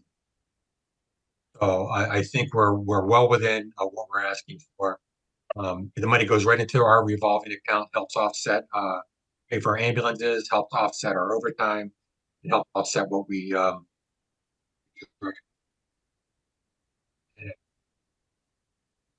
Okay, thanks, Chief. Any questions from the board? Laura? So I was doing my best to understand. So I'm just to clarify, we're adjusting the rate to accommodate money that's not currently covered by insurance. How is that paid for now? When, like, if somebody has that $800 max and they can't afford the additional cost for that ambulance visit, what happens? Like, who pays for that? sure. So what you do, and so does everyone else that pays their taxes. Happens is, let's say if somebody has, let's say if they're not a town resident. If they're a town resident, it gets written off. Let's say they're not a town resident, they live in Westborough, and we bill them, and their max is they can pay is 800. Or if they are a town resident and they have a situation where they can't afford to pay on their balance bill, they can submit a waiver. They submit through our billing agent a request for a hardship. That hardship comes to me. That hardship is based, our approval of that hardship is based on state approval numbers for what they bid on, what they use for giving out assistance. I would say 99% of the time that waiver is granted. If it's not granted, and it's my decision, I base that, I make all the decisions. Not granted, it's normally offered at can you pay $10 a week? Can you pay $10 a month? And if they say, no, we can't pay anything at all, we review it. And most of the time those don't get the money. I'm sorry, I didn't mean to cut you off. No, go ahead. Is that included when they get ambulance bills? That is the ambulance. I'm sorry, but the steps, like if somebody, like, let's say we do approve this rate increase and let's say a resident can't afford it, do they have to know that this exists, or is it written when they get the ambulance bill? All part of their billing. When they get their bill, if you have an issue, if you can test the bill, do this. If you have a problem and you want to ask for a hardship, apply the hardship this way, and then the hardship between me and my admin, no one else sees them. So if someone says, hey, I can't afford this because I got laid off or whatever it happens to be, don't know who sees them or myself and my admin and make the decisions. And then I've got one other question. With all of the great stats that you've got, how many people do you think this will impact if we make this change? Do we have any thoughts? How many people? It really won't impact the people at all. What it impacts is the insurance companies. So the insurance companies also set they determine to be allowable.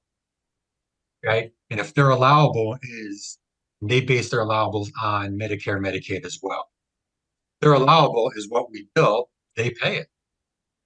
Their allowable is below what we bill, they'll pay what their allowable is. And if the person is a resident in town, it doesn't affect them at all. The resident, if it's someone who's not a resident of town, they get balanced billed, but they always have the option of saying, I have a hardship, I can't pay it. Or to be honest with you, what most people do, Laura, is they just ignore us. They do nothing. They don't pay the bill. We don't take people to court. We send it to we do have a company that does collections, send it to a collection agency. They try a certain amount of time and then they say, this is a lost cause. We can't do anything. We're writing. Okay. Thanks for clarifying that. I appreciate it. Oh, certainly. Okay, other questions from the board? Okay, I don't have any questions myself. I think we prepared makes sense, as simple. Unfortunately, the motion is not simple, but I will ask for that complicated motion. I will be happy to read that complicated motion, Mr. Chair. Thank you. I move the board vote to increase the ambulance fees effective March 1st, 2024, as presented by Fire Chief Parenti and further outlined in a memorandum dated January 19th, 2024 as follows. BLS emergency base rate from 1,398 to 1,465. ALS non-emergency base rate from 1,048 to 1,098. ALS1 emergency base rate from 1,660 to 1,739. ALS2 emergency base rate from 2,402 to 2,517. And then mileage from 35 to 36. Second. Okay, motion's made by Kristen, seconded by Laura. Any other discussion? All those in favor, Kristen, Aye. Laura, Aye. Lisa.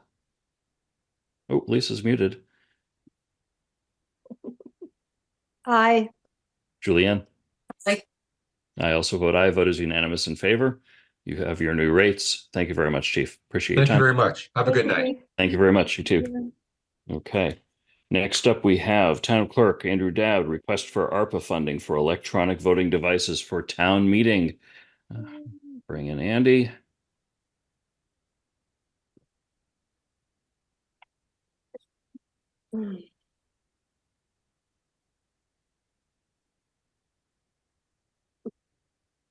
Andy, welcome back. Good evening. Thanks for having me back. Mr. Chair, members of the board, as you recall, last month I came before the board at the January 22nd meeting, presented you information regarding electronic voting systems that could be used for counting the votes at town meeting. We had a vendor kind enough to make a presentation that night at a very late hour, but he stuck with us. And the board gave consensus that evening that they had a desire for the town to obtain such an electronic voting system. So tonight I'm back requesting funding for the purchase of that system. The system that we've chosen has a cost of $16,425. We would own 500 units. There is an optional annual support fee that covers certain things that we will probably incorporate into the operating budget yearly. Just to give you a bit of background of the process we followed, staff reviewed proposals from, we had 3 vendors that provided information and gave us that information, and we followed the standard procurement process for that. After reviewing those, we're recommending that the purchase be done for the Meridia voting system, which is M-Vote, and actually happens to be the product that was demonstrated that evening. Their system is utilized in many communities in Massachusetts, including some of our neighboring towns. And that's important because there is the ability to share the communities, the devices between communities. If we needed additional, if we expect a very large attendance at our meeting in advance, we could make arrangements with the community of Southborough, who has just done a similar purchase, or one of the other neighboring communities that have devices that could be borrowed. So that's definitely a benefit of utilizing their system. And it's important to note that if the funding is granted tonight, we would have the system in place for this year's annual town meeting beginning April 22nd. And the vendor does offer full on-site support for that first event, which is important to get us all up to speed on the operation. So that's why I'm here. Happy to answer any questions the board may have. Any questions? Lisa. To confirm, I asked Andy earlier, but these units would be coming with their lanyards. And it said something about, does it have a town logo on it, or is the logo of the company on it? So the units will come with a lanyard. So basically you could hang it around your neck if you wish to keep track of it throughout the night. And they also come with sleeves, which basically act as a protective cover for the device. There is an option you may have seen on the quote to place a logo, which could be the town's logo, but that would actually go on the plastic device itself and would be covered by the protective sleeve. So honestly, I don't see the point in spending the money on a logo that wouldn't be visible, but we could certainly add that if you think the extra $500 is worthy of that expense. No, I was just wondering if it was included. I wouldn't add to it, but. It's an optional fee. Laura? Thank you for that. So if we were, like, how would you know our devices versus Southborough's if we were sharing them for whatever reason? It's a good question. So all of the devices that we purchase will be numbered. And the vendor has specifically addressed that where we have this potential to share amongst towns, we would want to purchase devices that are numbered differently from those in our contiguous communities that we may choose to borrow from in the future. Because the system would not allow two devices that are numbered the same to be utilized at the same meeting. All the numbers would have numbers in a system in the background that are assigned to each. And that's part of the many factors of security behind the system on how they maintain it. So that's how that would work. Thank you. And I'm happy that this is on our agenda today. And I know that there's been a lot of feedback from the community about this. So I hope it'll get more people to attend town meeting out of curiosity and excitement. As a board, will we be using the clickers, or will we still be raising our vote? Will we still get voting cards and vote the way that we have in the past? I'm sorry, I'm having a bit of trouble understanding you, but I believe you said, could the board utilize it or another board? Is that your question? No, I think that as a select board, will we still use our cards, or will we have to use the clickers? I see. No, everyone that's a registered voter and checks in would be using the device to vote, including board members. Huh.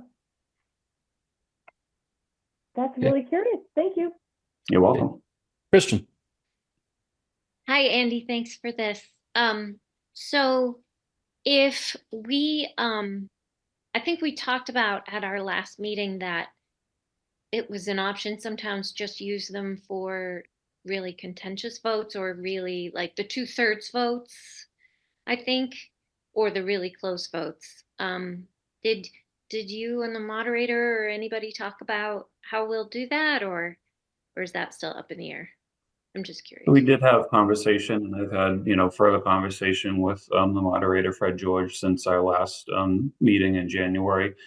Really, that's his call because it's his meeting. He's responsible for everything that happens there. I know Southborough has indicated that they probably will not utilize the system for every article, but that's something we'll have to decide on, before the meeting. Personally, and obviously this will be decided between him and I and many other property folks that have input.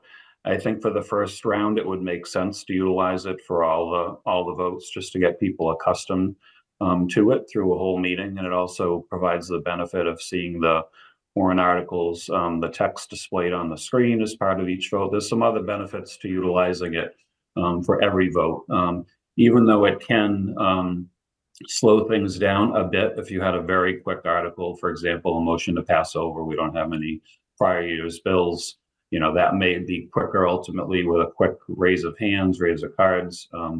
But the extra few seconds or a minute that it takes to utilize the clickers is probably worthwhile for the first event. But the moderator and I will have that discussion and come up with a plan prior to the meeting. Okay, thank you. You're welcome. Very good. Any other comments? Or let's say Lisa and then Julianne. If we want to be able to use it for our surveys, like they talked about, hey, you can use it for other things besides a town meeting. Would we have the option? I mean, how soon are these going to come in? And would we have the option, and would they work with us for the first time around to do it for a survey situation? The units can be used for other purposes in the community. They would have to be used at an in-person event. If you had a large community forum, for example, and you wanted to quickly gauge interest on a particular question, you could have the units available that night and distribute them to attendees and ask them to simply indicate by, the vote on the screen, yes or no, their interest level or their preference to a certain option, maybe on a project, that sort of thing.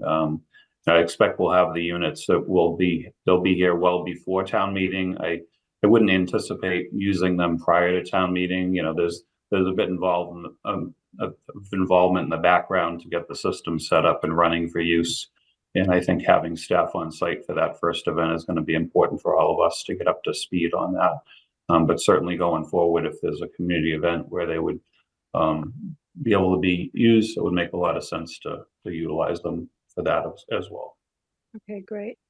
And I just want to say, Laura, I agree with you. This is wonderful. I think we'll have more attendance, But I also want to give some kudos to Joanne Stockland for starting this ball rolling last year. And I think she did a great job in piquing our interest in coming into the new world. So thanks, Joanne. Thank you. Okay, Julianne? Well, I would also like to remind us that Amy Paretsky did send an email today.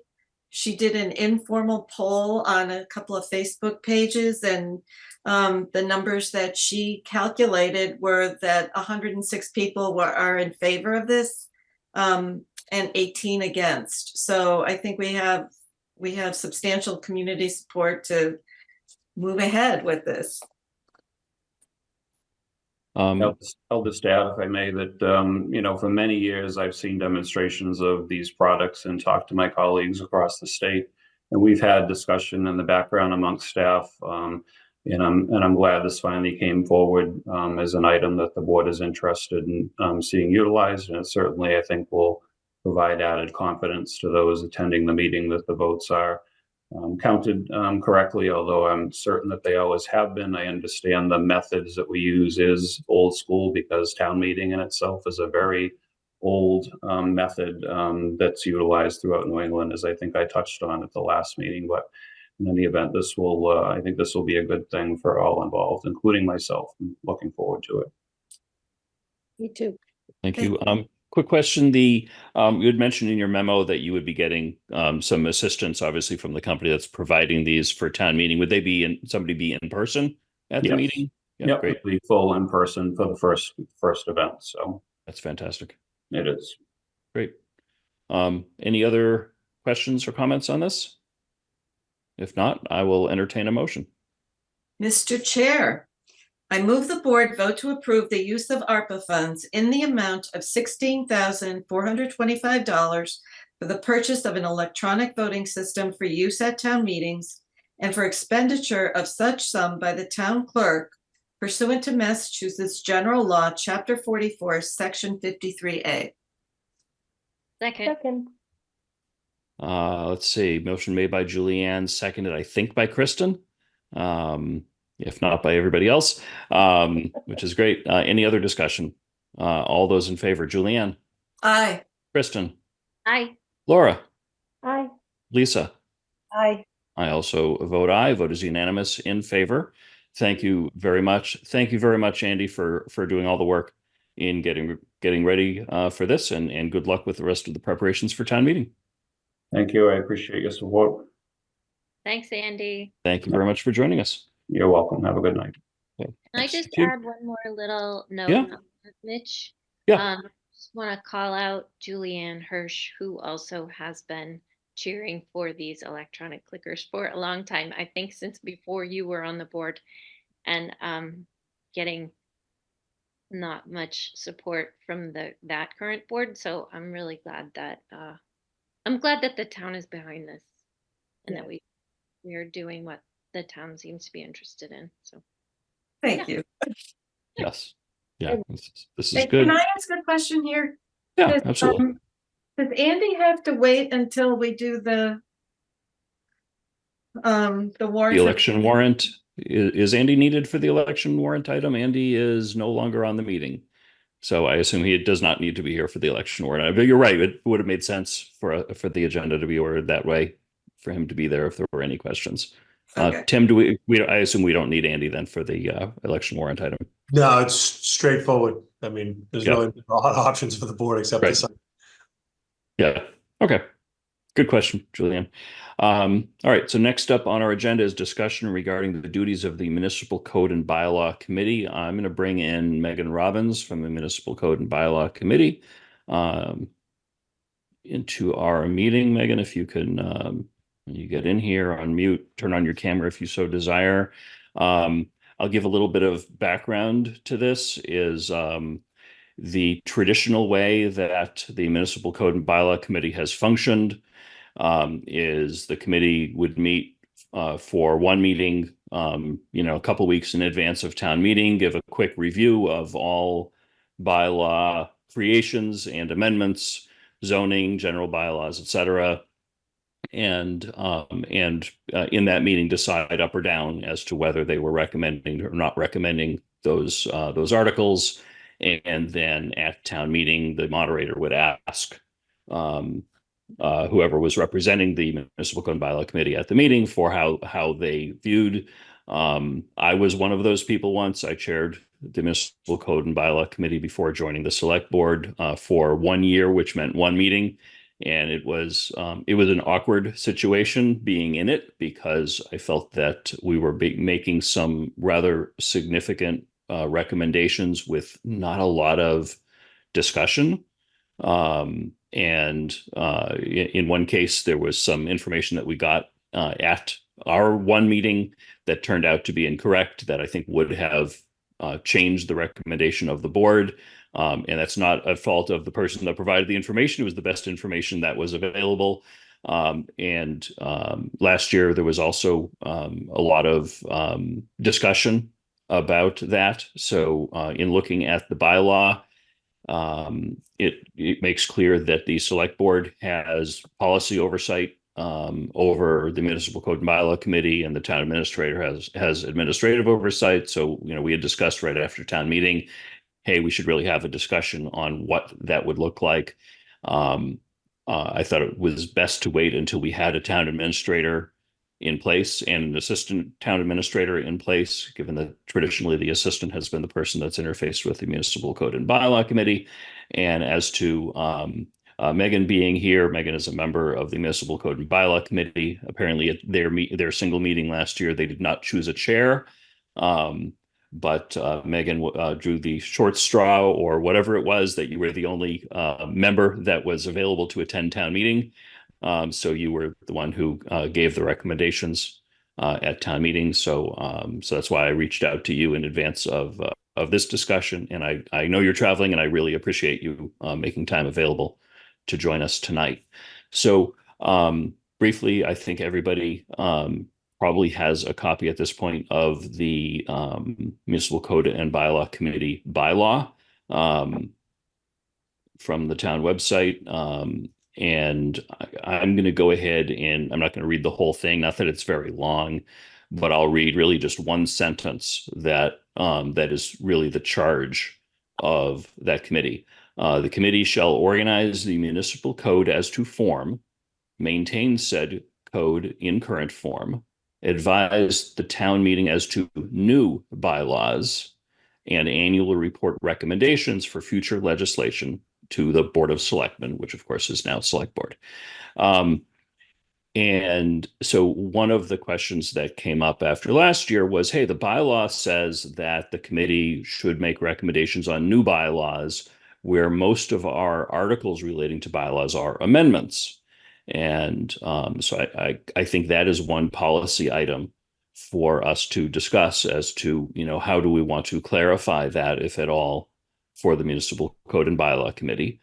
And then there are those other tasks of organizing the code and annually making recommendations for future legislation that, at least in my time involved in Northborough government, has not taken place, and certainly didn't happen when I was on that committee. And Diane, I think you had told me that when you and I discussed this, that you've been here, of course, a while, and you don't recall the committee participating in those efforts, correct?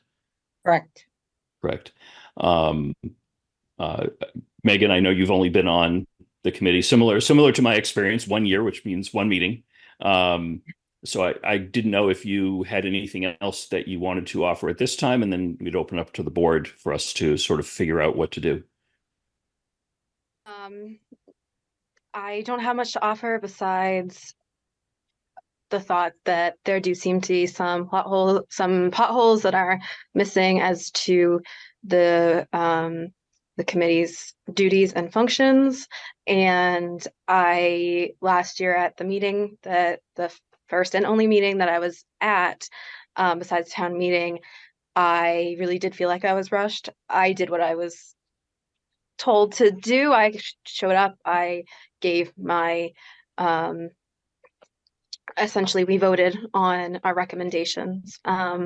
And I do think that it is needed that there is some more backing to this committee. I think it's very important, and I think the advisement from the select board would be very, very helpful.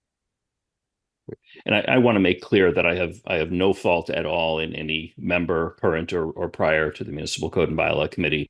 I think there has been, for whatever reason, the tradition of how this committee operates just has been a tradition, and how it originated, none of us know. And I think it's just apparent we should at least clarify what those roles are. And I think that would probably be helpful to the Municipal Code and Bylaw Committee as well as town meeting. And I agree to that. those other tasks, I would love for the Municipal Code and Bylaw Committee to get involved. The recodification is something that we are well overdue on. It's been discussed here and there. I think we're supposed to do it every 10 years, and it's been a lot more than 10 years since the town recodified the bylaws. And making periodic recommendations to us on bylaws we may want to consider is also something I think it would be great to have a committee sort of review, towns in the area or towns across the state, and some of the things that they are doing to improve their communities, and things that might be presented to us. The last thing I'll mention is, I think we all saw an email today from a member of the planning board drawing a question as to should the Municipal Code and Bylaw Committee make recommendations on zoning related articles, zoning related bylaws, whether they be amendments if we want them to do that, or just new bylaws. That's something I hadn't thought about that until then. Obviously all zoning bylaws go by law through the planning board. The bylaw creating the bylaw committee does not weigh in on that either way. But I thought it's an interesting question that was raised, that I wanted to bring that up also. With that, I would love to hear from members of the board as to any thoughts, questions, anything like that. Lisa. A couple of different things. First off, it's a 5-member board. Am I correct? That's correct. Yes. As of last May, we had a full board. Okay, so you still have the full board coming into the next April? Yes.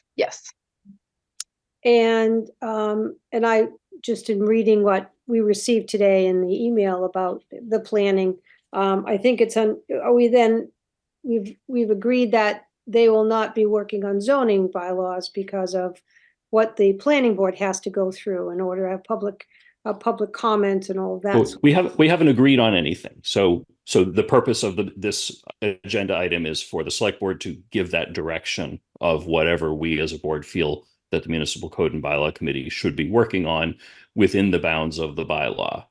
To me, it's gray as to whether they should or should not be working on zoning related items. I can see it either way because it's unclear in the bylaw committee bylaw.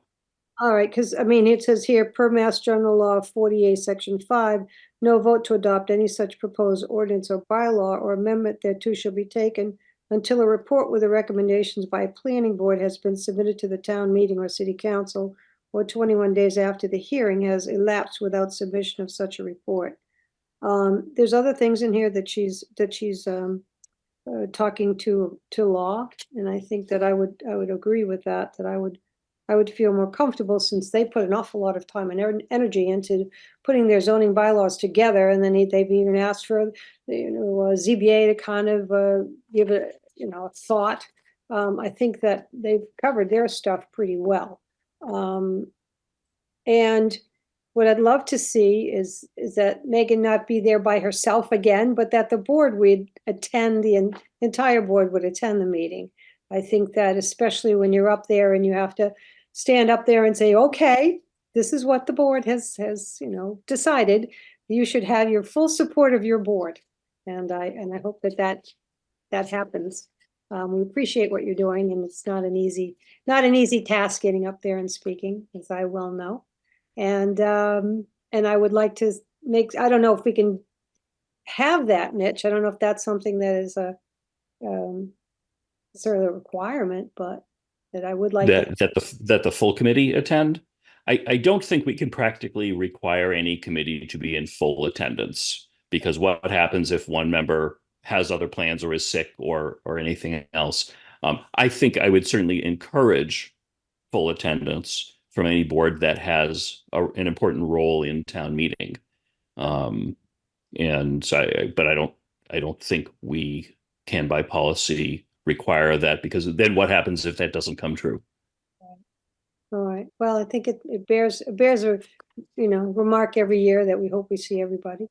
And then to go into the recodification and the the whole charter, I think that we should have a separate charter commission put together so that all of that is considered. And then, once we've got what we've done, I suppose the bylaw, this committee could weigh in on it, so how that's been put together. But I would feel that normally you put a full committee together based on a number of different people to work on that charter. Well, charter commission is a completely different thing than a municipal code and bylaw committee, and is separate from the duties. Recodification is, Tim, you could certainly explain it better than I could, but it's basically looking at all of our bylaws, checking to see, okay, does bylaw number 4 refer to bylaw number 6, but it turns out that we've inserted another one, so that should actually refer to bylaw number 7, or does it reference a particular state law that has changed that maybe we need to update the bylaw for that purpose? Or in one case that, updating all of the language throughout our bylaws that say, where it says Board of Selectmen, replace them with Select Board. That's recodification. Recodification really doesn't change the intent of anything. Where a charter commission is, what do we want to make drastic changes to our core governing documents, which is a different thing entirely. All right. Well, I would think that might be something to look at too, because that charter hasn't been changed at all in how many years? 97. To that question. Okay. Thanks. Laura. I'm just going to piggyback off of what Lisa said. I think in the research that I've done in the past about recodification is that was done by a specific committee, because it is one thing that's done every, I think on our charter, I think it's every 5 years. I think, it's overdue. So that would be my preference there. Megan, I'm so grateful for all you've done for the committee. And I realize you've been put in a really awkward position, and I am sorry about that, because town meeting is a big deal. And I felt really bad when you really got put on the spot last year, because it was hard. You've got one meeting. I'm disappointed, and it's nothing towards you or the volunteers, but I'm disappointed that there wasn't more frequent meetings leading up to it. I think it's confusing to the public when we've got, the select board and the planning board and all these other boards proposing bylaws. And then we've got the municipal code and bylaw committee speaking up, in opposition to it. It's confusing. So I'd love it if we could get that process a little bit more ironed out. I was confused, Mitch, because on the website, it says that the municipal code and bylaw committee is appointed by the moderator, but on the bylaw, it says it's under the code of the selectmen. So I think we need to clarify that language as well. Who is the appointing authority for the committee? It is the moderator. So in part A of the bylaw, it says the moderator shall appoint each member. Okay. The select board has the policy oversight of it. It says specifically, the municipal code and bylaw committee shall work under the general policy direction of the Board of Selectmen and the general administrative direction of the administrative officer. Okay. So when we're talking about the policy, then are we going to talk about the meeting frequency? Are we going to talk about the expectations of the committee and really ironing up that language? Like what type of policy? Yeah, I think, at this point, the high level items are, what type of bylaws do they review? Do they review new bylaws only, or new and amended bylaws? From my reading, it only says new in the bylaw. So I think from my perspective, that's what they do. And do they review general bylaws or general bylaws and zoning bylaws? Okay. Should I make my comments on those factors? Sure. Okay. So my preference would be that any of these, decisions or comments on those factors, we need to increase the meeting frequency. And like Lisa said, work with the boards that are making these proposals so that we fully understand the nature and the heart of the bylaw.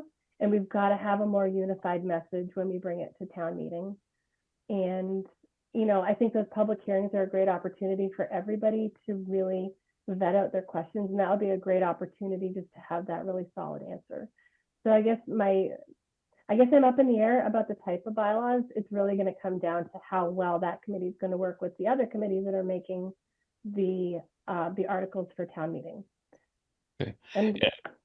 I want to follow up on something you said, Laura, because I didn't quite understand it. The recodification.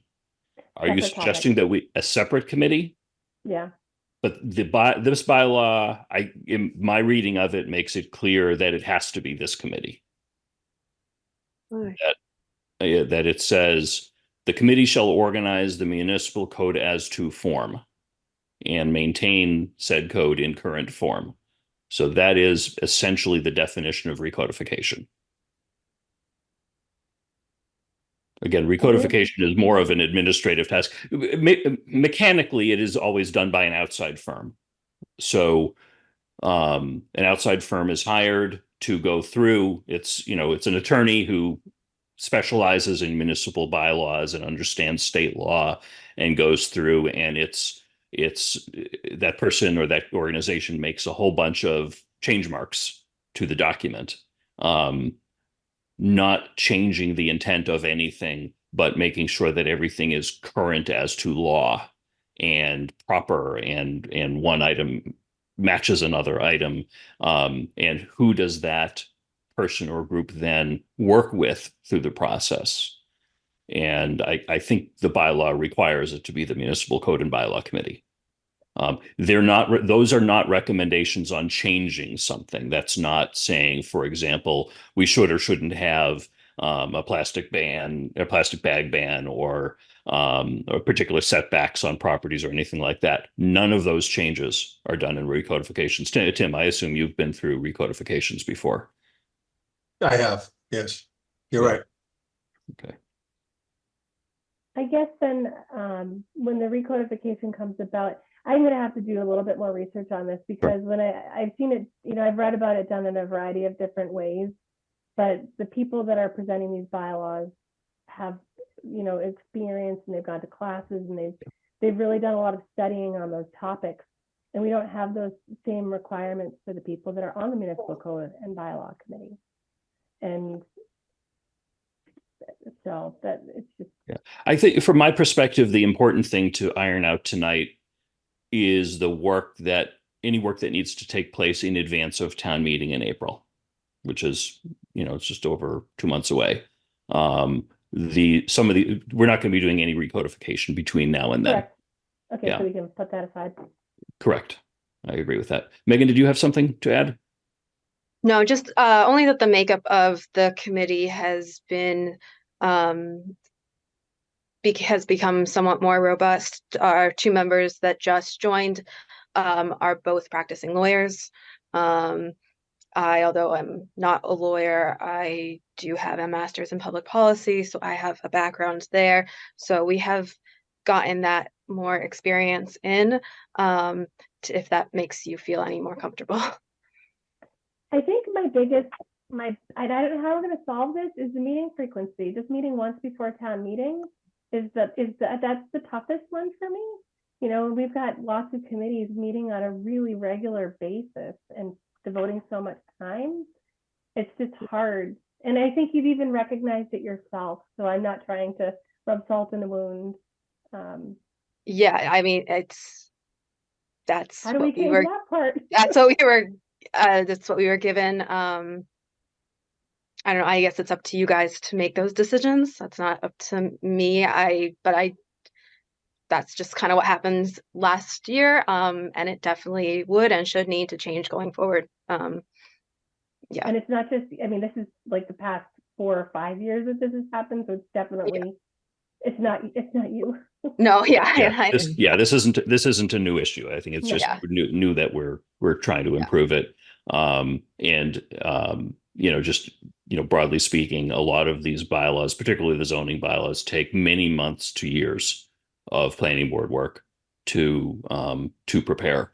So I think it is any body that is making recommendations on those needs to take the time to fully understand and have the opportunity for Q&A and back and forth before making a recommendation, if in fact it is the decision of this board that they make those recommendations. Kristen.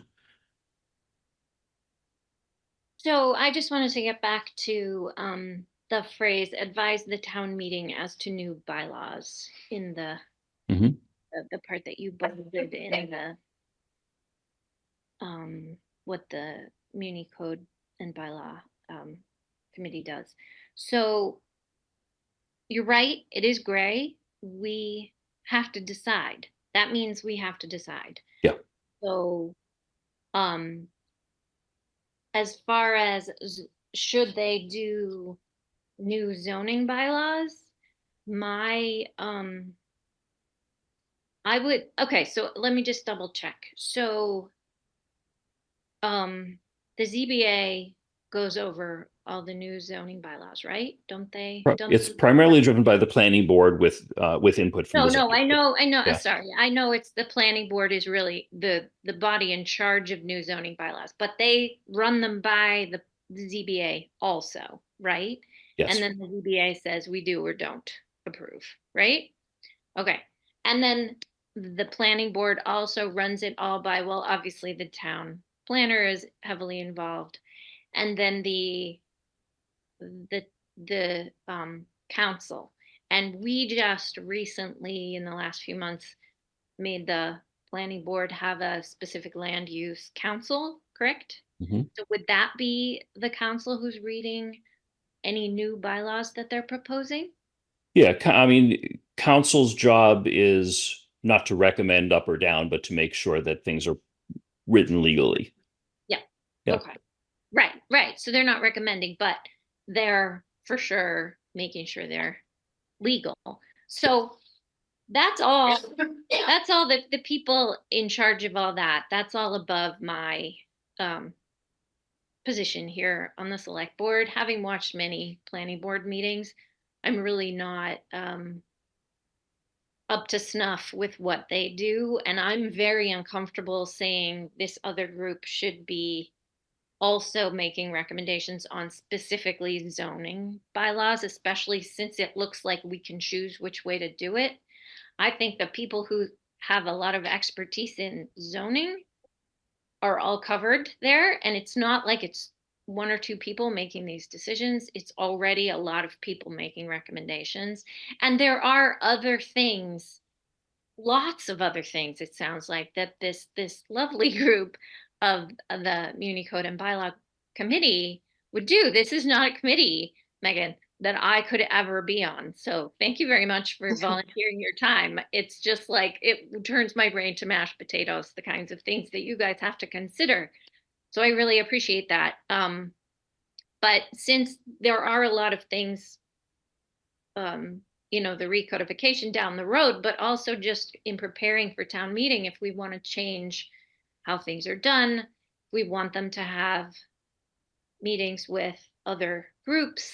I don't know, are we going to have new bylaws this year that aren't in zoning that they're going to have to be reviewing? So I asked earlier, Tim, Diane, and also Lori Connors, and it sounds like there's only one new bylaw this year, and it's a zoning bylaw. I suspect some amount of that has to do with the fact that we haven't had a town administrator for the bulk of this past year. So conceivably, general bylaws that might have been proposed and gone through that process haven't been. Okay. So I would still lean towards saying no zoning, having them not review the zoning or not have to approve the zoning bylaws, because it did become contentious last year, and it seemed unnecessarily it it drove a wedge in the town meeting, I felt like.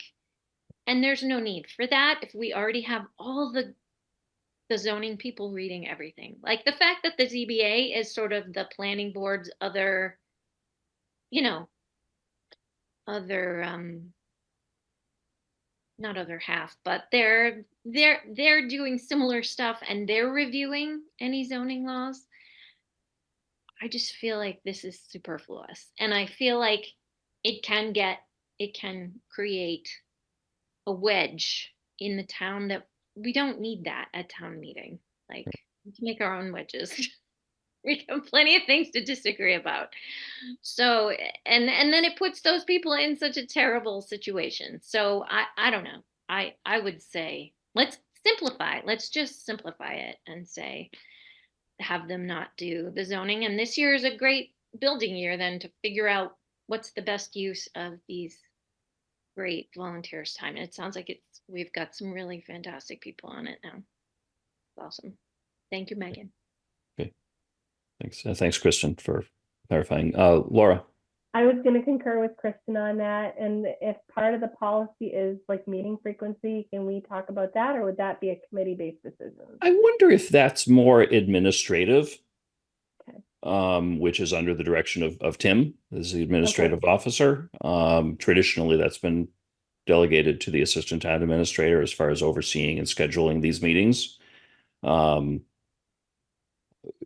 My suspicion is that, if we're agreeing that this committee deals with general bylaws but not zoning bylaws and new bylaws but not amendments, that would mean that they have no recommendations to prepare for this year's annual town meeting, and then we can defer any other such questions as to how they operate in that regard, that we don't have to decide any of those things now anyway. I guess the part of the purview though that talks about future legislation to the Board of Selectmen, like looking forward, that would be something that we should look. Yeah, my hope is then Tim and or Diane would schedule a meeting of the Municipal Code and Bylaw Committee sometime in the near future, before town meeting, after town meeting. I would leave that up to them to start to work on some of those other things and figure out how they're going to do that. In the goal of hopefully providing a recommendation to us well enough in advance of next year's annual town meeting for things we might want to consider. Yeah. Does that sound reasonable? It does to me. Okay. Oh, sorry. I like that. The only piece, again, that it's gray to me is the review of zoning bylaws. It's not spelled out. It just says bylaws in this bylaw. My suggestion might be that maybe I think I'm seeing a consensus on the board of general bylaws and only new general bylaws as far as the town meeting recommendation portion. I'm seeing a lot of nodding with that. And I agree. I think that seems to make sense. I want to make sure that is consistent with our bylaws. So my only suggestion is we agree that that's our consensus, and we ask Tim or Diane to run that by town council and make sure that is consistent with the bylaws, that we're not doing something improper, so that if we are asked that question at town meeting, we can provide the appropriate answer. Mm-hmm. Does that sound reasonable to the board? Yeah. Lisa? Yes, when will we get back? We're gonna then find what they say, bring it back to make the vote, or we're not having a vote? I don't think we have. I think we have consensus on what we want. I think it seems like the consensus is, again, that for town meeting recommendations, that the municipal code and bylaws role is for new general bylaws and none others. If town council says, no, you can't do that, then we will do what is legal, and we'll get that information, and that's what will happen. We don't have to take any further action on that because we have to follow the law. And I just want to say one other thing. Kristen talks about the ZBA helping with the bylaws. The ZBA is an enforcement, like the police. The legislators would be the planning board. The ZBA would be the police. The police aren't asked to write laws. They aren't asked to weigh in on laws unless there was a law that continually came up that was constantly being broken. Then they would weigh in on that. But I think there's confusion down the years where the ZBA has equal value to zoning laws. And they are an appointed body where the planning board is an elected body. And I think that I remember years past, long time ago, the ZBA was not even asked to come to a meeting about it. It was just out of courtesy that they're doing it now. I see a hand up from the audience. Any board members want to comment now? If not, we'll come back to you shortly. Julianne. I was just wondering, Megan, could you tell us, like, when you go over the bylaws that you would comment on, do you have some kind of template that, you know, how do you make your decisions about? So I can't speak to the other people on the committee myself. I go through a process of that I learned in professional schooling of I look at the feasibility of the policy, the harm that the policy could cause. I look at the cost, efficiency, and I also look at the social impact. And those are, it's a list of best practices for policy analysis. That is done through the policy development process. And so that's how last year I came to all of my conclusions. Well, that sounds really good. And I wonder if, I mean, I think maybe we'd all feel more comfortable about the bylaw committee if we knew how you were coming up with your decisions and knew that you had these criteria. So maybe when you meet again, you could discuss. Okay, that's it for me. Thank you. Okay, thanks, Julianne. Lisa? One more, now that I think about that, when the committee meets, you must obviously have minutes, but do you also have the YouTube availability like we're all now getting used to so that we can go and watch those meetings? Yes, it was recorded and put on YouTube last year. So if people, if they wanted to, they could watch the meeting live. They could also go back and rewatch it. Okay, great. Thank you. Okay. I'll recognize from the audience, Scott Rogers. Scott, if you could unmute, identify yourself, and let us know what's on your mind, please. Yes, thank you. Scott Rogers, 26 Tomahawk Drive. I initially raised my hand to argue the importance of the Municipal Code and Bylaw Committee to help the public understand all the bylaw changes, including amendments, including zoning bylaws. It's clear that the consensus of the board is not really interested in hearing my arguments on that. So I was about to lower my hand when Lisa gave an analogy about the purpose of the ZBA. And I think a better analogy, or better metaphor, pick your euphemism, is the ZBA is our judicial body, not an enforcement body. And that is a group of board members that look at particular cases and make judgments on whether that case should go forward or not. And so it's a very important body. It's very important that they continue to collaborate with the planning board and give their input on bylaw changes, proposed bylaw changes, and that the planning board continue to heed their advice on whether they're able to adjudicate efficiently on the bylaws that are put forward and be able to make those recommendations on when to allow adjustments to the bylaws, variances, and exceptions. Those are important elements of flexibility. And so they're not an enforcement body, they're a panel of judges allowing residents or others to get some relief when for their particular application, the bylaw isn't in the best interest of the town. Thanks for letting me say. Thanks, Scott. Any other questions or comments? from the board or from Megan?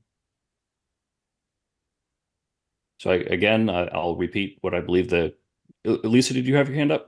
Yeah, I was just gonna say, I don't agree with what Scott said, so it's one man's opinion. All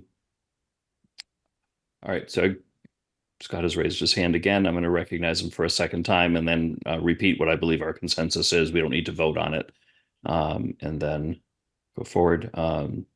Whoops. Press the wrong button. I think I've made Scott, there you go. I got you. Not one man's opinion. I think you could talk with the members of and the chair of the zoning board of appeals and get their understanding of it. Try not to have too much dialogue with audience, but I appreciate your input and as well as Selectman Lisa's comments. Thank you.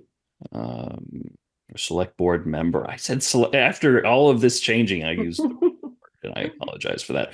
All right. So again, I believe that the consensus is, and everyone can just nod one way or the other, that at this time it's policy direction that the municipal code and bylaw role relative to town meeting is the review and recommendation of new general bylaws. That would be something that's not zoning. Is that reasonable to people? Okay, I see nodding all around. Megan, any last questions for us? You understand what we're looking for, and you'd be able to relay that to other members? I'd say you're Yes, board, but you're sort of token chair. I will have to reach out to get their contact information because I don't have that. But yes, if it was possible once some of these decisions are made, because it's my understanding, I may be incorrect, that the town officials will make the decisions in terms of frequencies of meetings and such. So if you could send that over to me, I would really appreciate that once that all gets ironed out. Yeah, my assumption is Diane will be in touch with you and other members of the committee for scheduling a meeting. And either Diane or Tim, if you could reach out to council and just confirm that our consensus is consistent with our bylaws in regards to, since this particular bylaw doesn't reference zoning and or general specifically. And just let us know if we need to rediscuss at a future meeting. All good? Yes, thank you, Mitch. Okay. I will do that. And Megan, thank you very much. I'm happy to get in touch with you tomorrow. So just as a follow-up. Thanks for coming tonight. Very good. Megan, thank you very much for joining us tonight. Thank really you, appreciate Megan. it. Thank you for having I me. really appreciate it. Okay. Have a Take good care. night. Right. Bye. Have a nice evening. Bye-bye. Thanks. Okay. Next up on our agenda, Tim, request for ARPA funding for streetlight conversion project. Tim, take it away. Hi, good evening. I stated in a memo to you all that I found a proposal that I think Mike, one of your interim managers, got to change the street lights to LED lights. I forget the total of lights you have. I think it's actually detailed in the memo. I don't have it in front of me. But basically, So 734. Yeah. So this group has done over 900,000 changes of lights. They're out of Maryland. So obviously there's a long-term cost just for paying unmetered electricity from National Grid. It seems to be an electrical theme tonight. So we budget about $186,000 a year for lights, and that's outlined in the memo as well. So I'm really trying to see if the board wants to allocate any of this one-time money with ARPA to help us offset the growing future costs for electricity and get the return on investment in under 3 years, probably more like 2.5. The estimate from this company has us at an $86,000 cost versus $186,000. We know from looking at the budget, we're looking at electric bills, there is trending upwards to 10% for electricity cost that's unmetered right now. So if we can, hedge on that as we go forward, that would be good. I will tell you that if you were to approve the funding, and I don't like asking for money, I'd like to find other ways to do this. I did this in another community, and we used Green Communities funds for the project. But green communities and DOER do not fund streetlights any longer, unfortunately. I will reach out to DOER though, because I want to see if there's another vendor that might do it cheaper than the 376,015 that's in this proposal.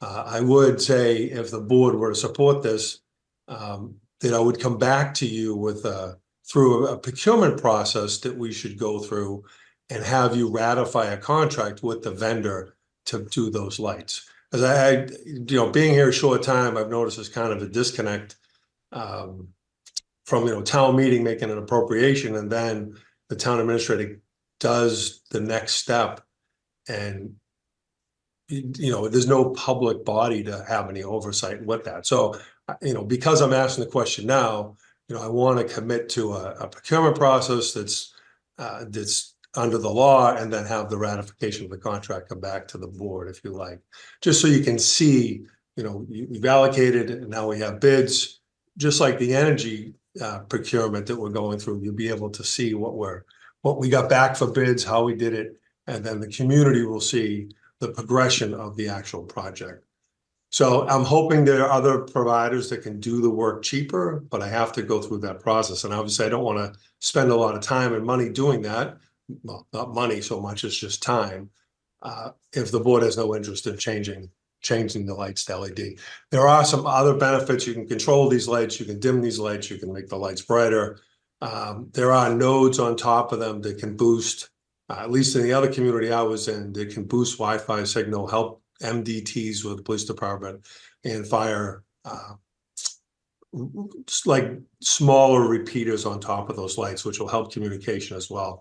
So if those things can all be integrated into this, it would be a great asset for the community. So I think it's a good use of one-time revenues that you have from ARPA to avoid, that cumulative impact of electricity costs. And the savings they've estimated is 100,000. I did call all of their municipal references to verify the savings were realized.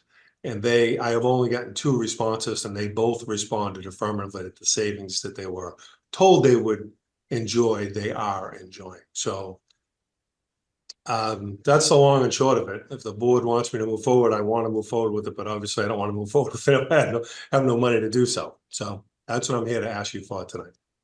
Great. Questions from the board. Kristen. I just want to say, Tim, I'm so excited that you did this. This was such a nice email to get in my inbox because it was such a creative way to be proactive for the town that no one asked you to do, or at least I don't think anybody asked you to do it. So I was just so excited about it. And it's silly because I never used to be excited about streetlights, but now I am. I'm like a new person. But it really is, it sounds like a fantastic idea. So I just have the one question though. What did you say about the fire and police? You used a term I wasn't familiar with. A repeater? A repeater or a node on top of the light. So we'll be able to control the lights wirelessly, but those actual devices, as long as they have line of sight, they can act as a repeater. I did that in another community. I don't know if that's part of their proposal, but I would want to get that in this proposal as well. So we can boost Wi-Fi locally, maybe outside of a school or outside of the. I think you might mean like cellular as opposed to Wi-Fi. Wi-Fi would be, what's the connection with the internet, which I don't think. Yeah, I mean, I'm calling it Wi-Fi, but you could boost connectivity through your site with that particular device on top. The node on top of the light will help repeaters and help MDTs. MDT, that was the one. Yeah,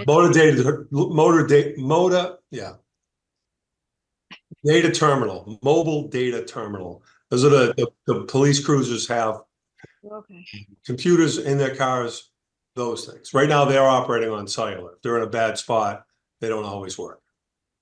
Okay, great. Awesome. Well, I don't know if I'm solving that problem. My goal is to solve that problem. My goal for you is to give us ARPA money to do the lights. If I can get those other pieces tagged on, that would be an added benefit. Okay, super. Thanks.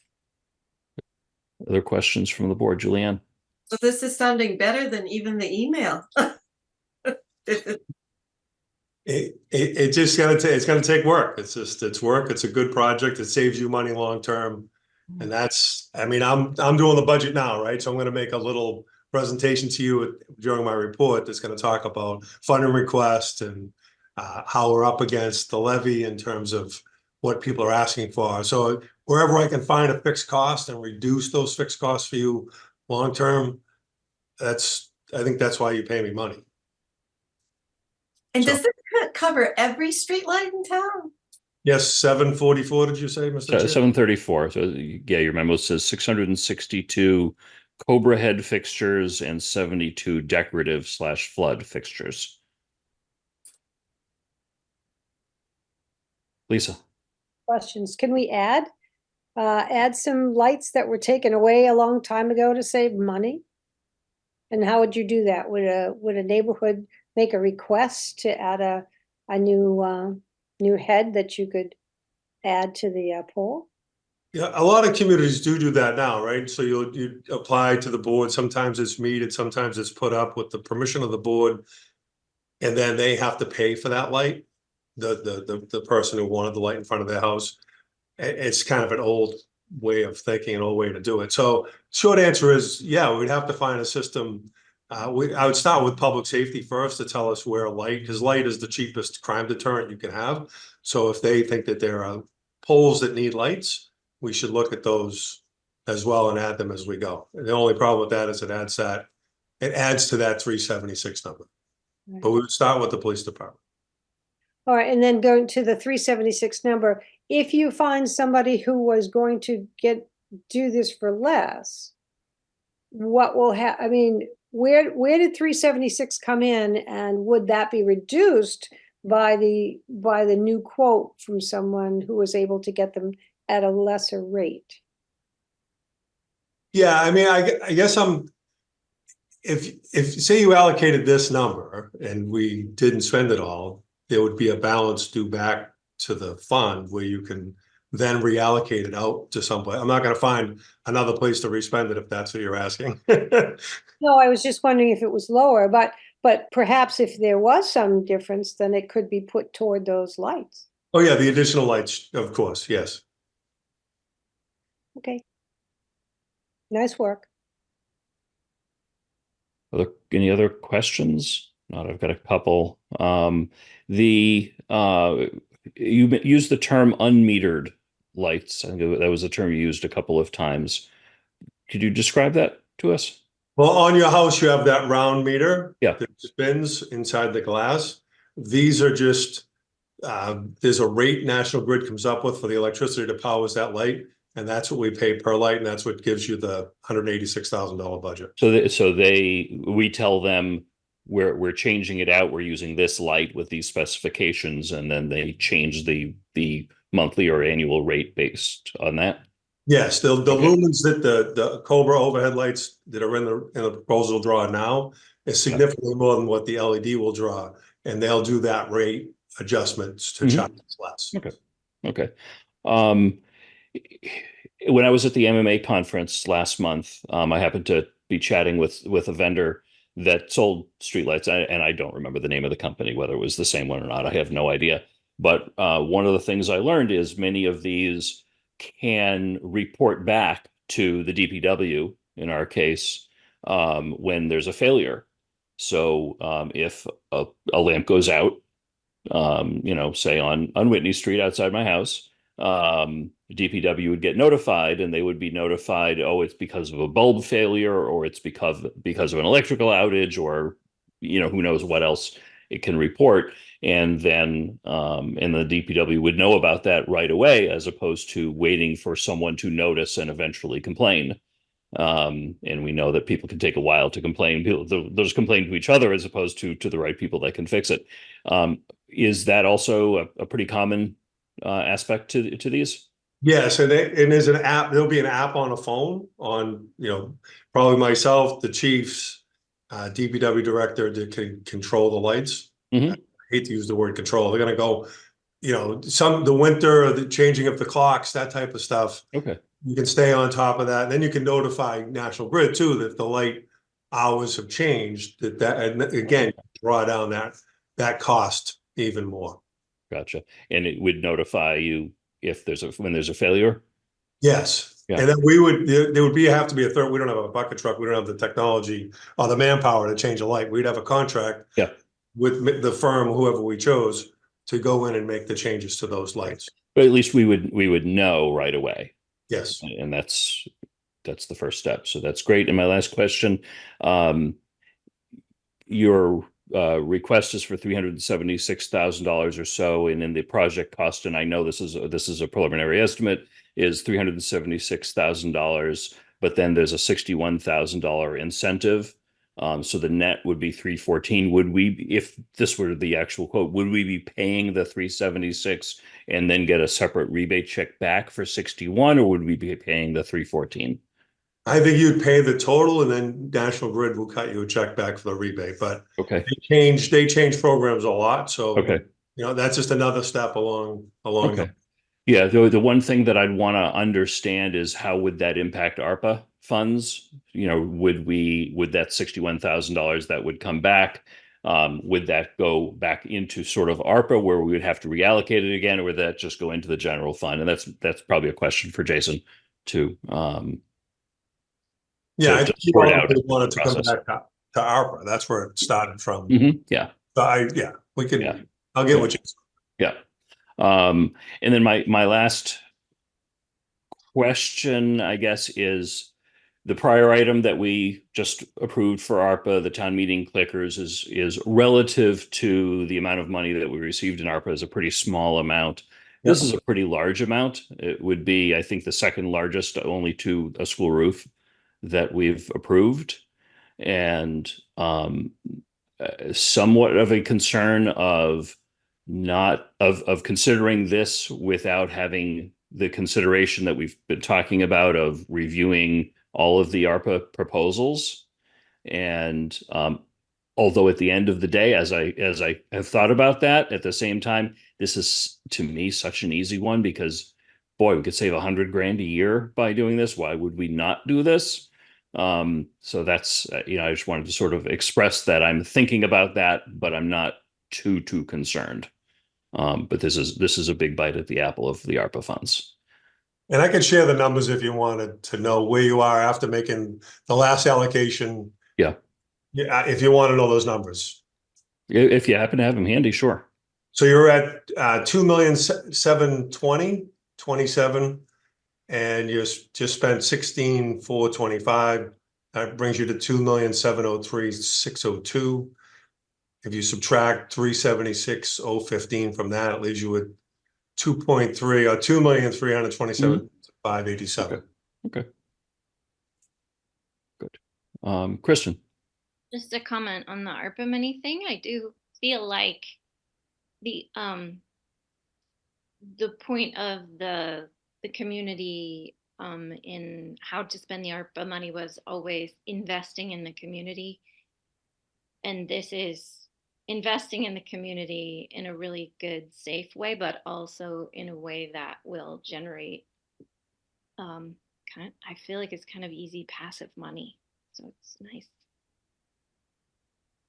Yeah, I mean, $100,000 annual operating budget savings, that's not nothing. No. Lisa? I agree with that. I think that this is something that you can say we're helping the entire community, and we're helping it for a long-term situation.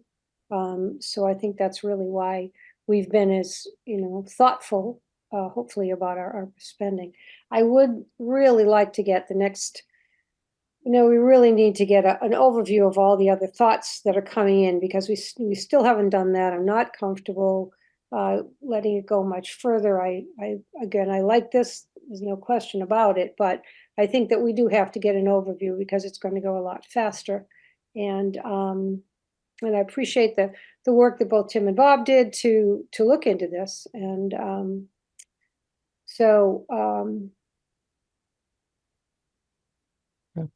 all right. Yeah, on the overall items, Julianne has volunteered a while back to help us prepare a report of some of the earlier requests, and I know Tim has been actively seeking input from departments. for their requests. I think what I might want to do so that we can get to conclusion on that is maybe in the near future, maybe the three of us, myself, Julianne, and Tim, and certainly Diane, maybe get together and go over the process for how to bring this to the full board. Does that sound reasonable to each of you? Sure. Yeah, Okay. great. Okay, excellent. We have one comment from the audience on this, Mike Tejan. Mike, if you could just for the record identify yourself again and let us know what's on your mind. Sure, thank you. Yeah, hi, Mike Tejan, 30 Augur. Tim, I in generally really like the idea. Just a couple or a few questions. The total number of streetlights, does that include or exclude fixtures at municipal buildings and schools? Or is that separate? Yeah, that would be separate. And we'd try to use mass save for those type of bulbs internally to buildings. But no, that does not include those. Oh, okay. Yeah, I just didn't know if there was an opportunity if we're changing light poles. And when I said fixtures, I meant exterior. If we're changing them all across the town, if the schools already don't have them, maybe to loop them in to enjoy some of the savings as well. And then I know, and you said you had implemented this in other towns, so maybe this isn't an issue. And you've seen them other places, but I know when like LED traffic lights first came out. I remember reading issues where in cold weather climates, snow accumulate, they don't generate as much heat as other bulbs, and snow accumulation would weigh down on them, and then there'd be structural issues. I know a traffic light is different than a metal pole holding a light, but you've never come across in your work any concerns with that. Not at all, because it's on the bottom half of the light, so the snow would accumulate here. I haven't seen that impact Okay. I've had them in Grafton for 10 years and there's been no issue like that, which is Okay, good. great. And then I'm sure this would add cost, and I don't even know if the technology is out there, but right, an LED doesn't have a lot of draw. Is there any solutions that also include some type of battery backup so that if the power was to go out, the street light would continue to stay on? I can ask either in the proposal or ask the vendor who made us this proposal. Okay, great, thanks. Those are the only questions I had. Thanks, Tim. Thanks, Mike. Yeah, related to that, if there's battery or even if there's not, I have seen some appeared to be solar operated streetlights. I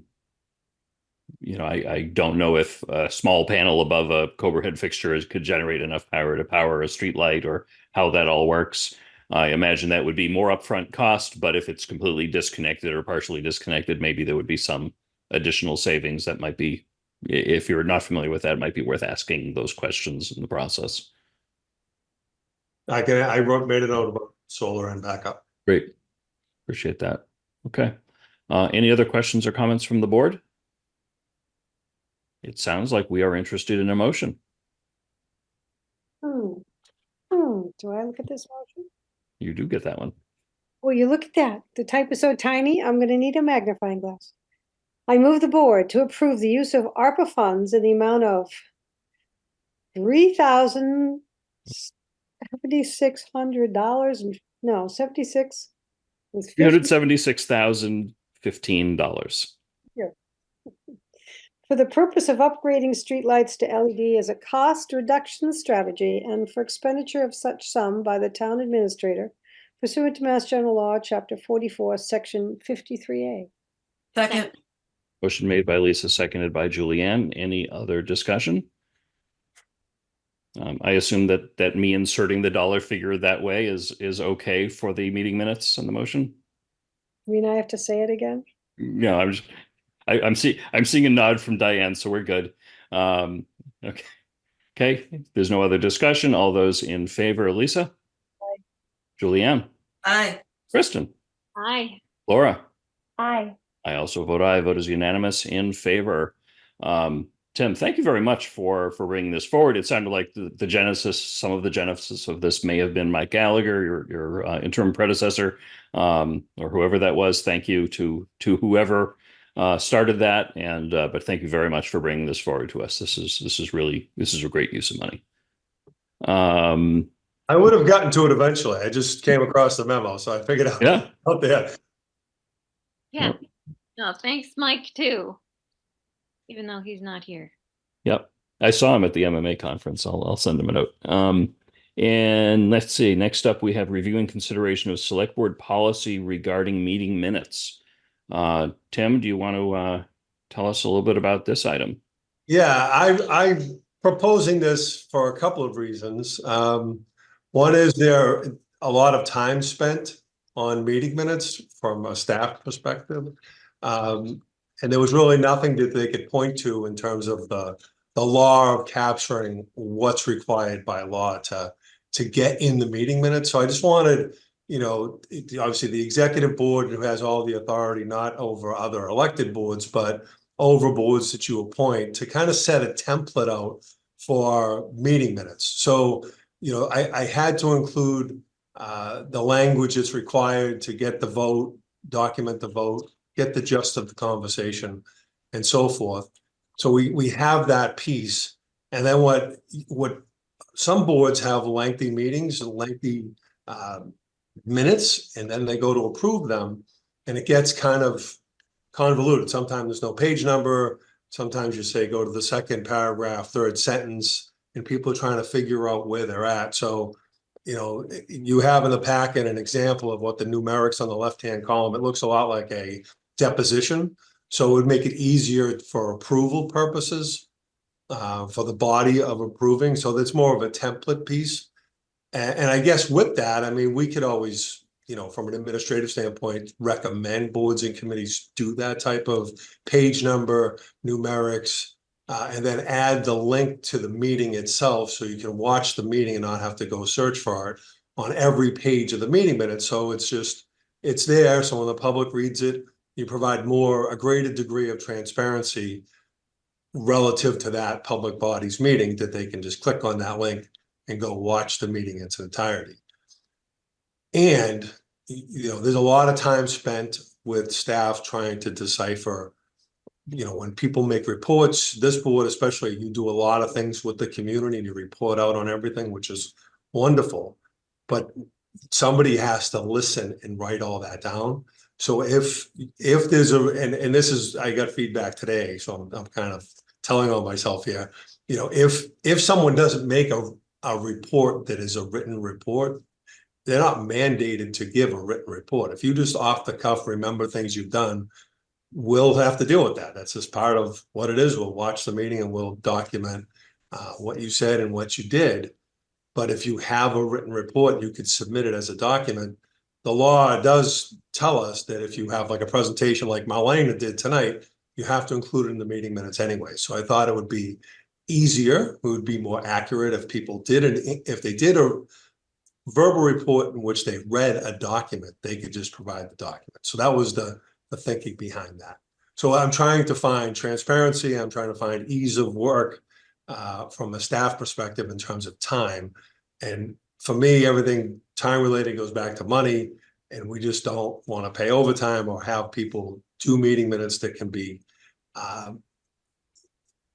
kind of streamlined from a template standpoint and done the way the policy recommends. I don't have the policy in front of me, so I'm looking at notes relative to the policy. So there's 3 or 4, I don't know, insightful things in there, and the rest is just state law. But I do want to see if the board wants to have any, directive to other boards and committees in terms of a template to make the meeting minutes unified and how they look, and certainly putting that link to those meeting minutes, to the meetings themselves, I think is an important requirement to have. So as much as I want to do this, I am getting feedback on, not understanding the whole report piece as a mandatory thing that people must submit. They do not have to submit a written report. So those are the essence of it. So I'm giving you, a very broad brush of this policy, if you will.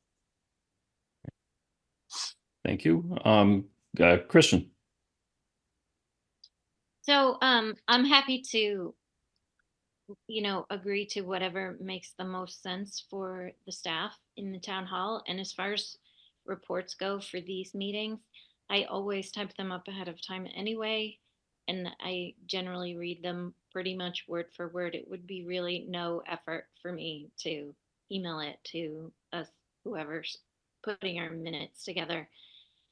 And me, I'd probably edit it first to make it a little more streamlined and efficient, because the meeting minutes of our reports do tend to be very like bullet points, which I think is better than the entire report anyway. So yeah, I mean, I'm happy to do what I'm cooperate however it makes the most sense. Okay. Thanks, Christian. Any other comments or questions, Laura? I do think that's a reasonable request for sending our reports, and I can certainly do that. Like Kristen, I have my notes set ahead of time. I appreciate the thought that has gone into this, and I'm hoping that this process will be streamlined. I agree. I've had to do minutes in the past for the town, and I think when I first sent it to Scott, it was a disaster. So if we can have a template for all volunteers just explaining this, I think it'll be really helpful, especially for new members that come on. So that was my first comment there. And then as far as the detail, I think that the meeting that was reported on in the example, there wasn't really anything that happened, but I was reviewing some of the. It was the world's shortest meeting. I know, right? We just got a snippet. I would love it just to have a little bit, and I find that there's like such a broad range of how the minutes look, but I don't really have time to go, for people, not necessarily for me, but if someone doesn't have the time to go sit and watch an hour-long meeting, I would like the minutes to be concise enough so that someone can know the nature of a discussion and what was said and what the outcome was. And that seems like it's pretty similar to what's been requested, but I don't know if we need more detail around that when we've got such vague minutes that come from some committees and then really detailed minutes that come from others. So that was my only thought there. Thanks. Lisa. I have, again, no problems, sending in our reports. I think I'd rather send in our report and have it listed as what we put in there as opposed to having it edited. I think there's a lot of information that we're doing more than, again, our prior boards have, with things that we've done or things that are going, not necessarily, appointment, go to February 26th for this sort of meeting, but having other conversations, so to speak, part of our reports are getting more detailed. And I think that they, absolutely, in order to keep our conversations at, concise manner, we have to write it down and be able to say it. And so we've already got it. And I'd rather have those submitted so that they're included. Instead of going back and saying, oh, I have to, the minutes have been changed. I want to, not the minutes, but the reports have been changed. I want to go back and clarify. And I think, it's kind of, I don't know that I've really seen that many other meetings where it's that different in the format. Like it's, the people that were present, the date that it happened, the, where it was held. That's all standard, right, Tim? That's Yep. That's all standard. I just, again, for those new members, right, you want to give them something that gives them guidance and direction, just like you just had this conversation with the bylaw and codification group.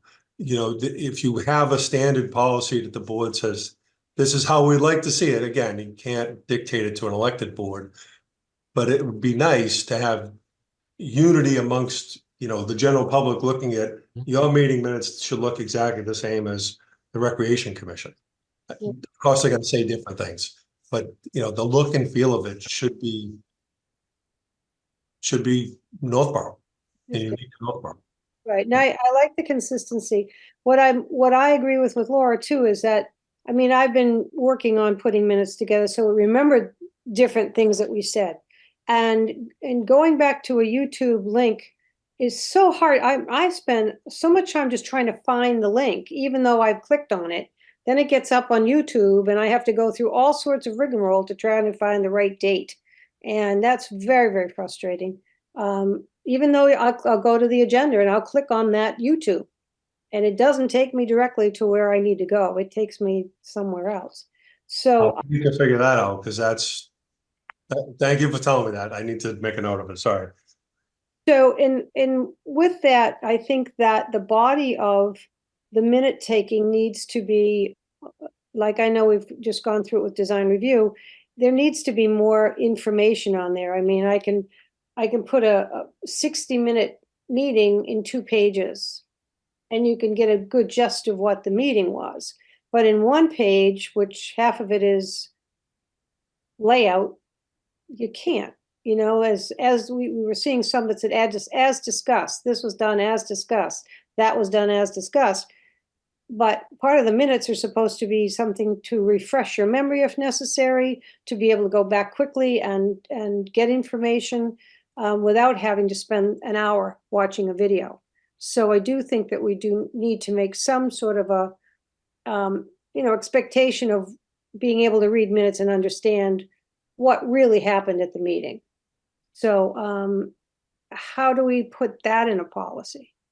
Or can we? Well, I think in the first couple sections, let me see if I can pull that back up. I tried to do that with restating, get the gist and collect the vote. So I don't have exactly what you're referring to relative to, as presented or as discussed. If there's no context to that. So that body approving those meeting minutes should reject those meeting minutes. Right. Because if there's no substance there, as presented, right? We're online, we're recording it as presented or per the memo, which has to be attached to the meeting minutes anyways. That's okay. You don't need to rewrite everything that's in the memo because it's attached. Right. So I think you're bringing a different problem I think we have to, a summary of discussion, brief discussion on each agenda item is not as discussed. So I agree with you. If they're saying that now, we have to get with them to retrain to get them to talk about a summary of the discussion. And some communities go even further. If the vote goes 4-1, they pay particular attention to the dissenting vote and say, what's the dissenter saying? Mhm. Just to capture it, because you never know, the dissenter might be right. My attempt at humor at 10 o'clock, sorry. Well, It was very funny. I'll show you what I'm talking about so you can have that. But I'd rather wait, not vote on this tonight, but rather wait to just kind of clean up, any questions before we move on with it, if that's okay. Yeah, and my feelings are not hurt. This is first time you're seeing it. My staff's just giving me feedback. I talked to Andy about it. It was all good, but until you get it on agenda and have a discussion, you never really know. So I don't expect or need you to take action. Okay. Julianne? Also, since every other board and committee will be expected to follow this template, it'd be nice to get their feedback a little bit too. Yeah, that was what I was going to suggest. Yeah, Kristen. And actually, Julianne writes the minutes for the interview committee. Yes, I was like the volunteer committee. No, that's not what it's called. The interview committee, and so maybe your feedback as well. Yeah, how do I do the numbers? Somebody's gonna have to give me a tutorial. So Okay. I like the concept of what's suggested here of having consistent and refined meeting minutes. I think that's important. I love linking to the video. That's great. Not all committees record their meetings. That might be a subject for another day as to whether we want to improve that. There are some things, particularly the line numbers going down the left. I am not a fan. Change the font. All the line numbers are going to change. People change fonts all the time. Sometimes moving from one version of Word to another can change the wrapping and things like that.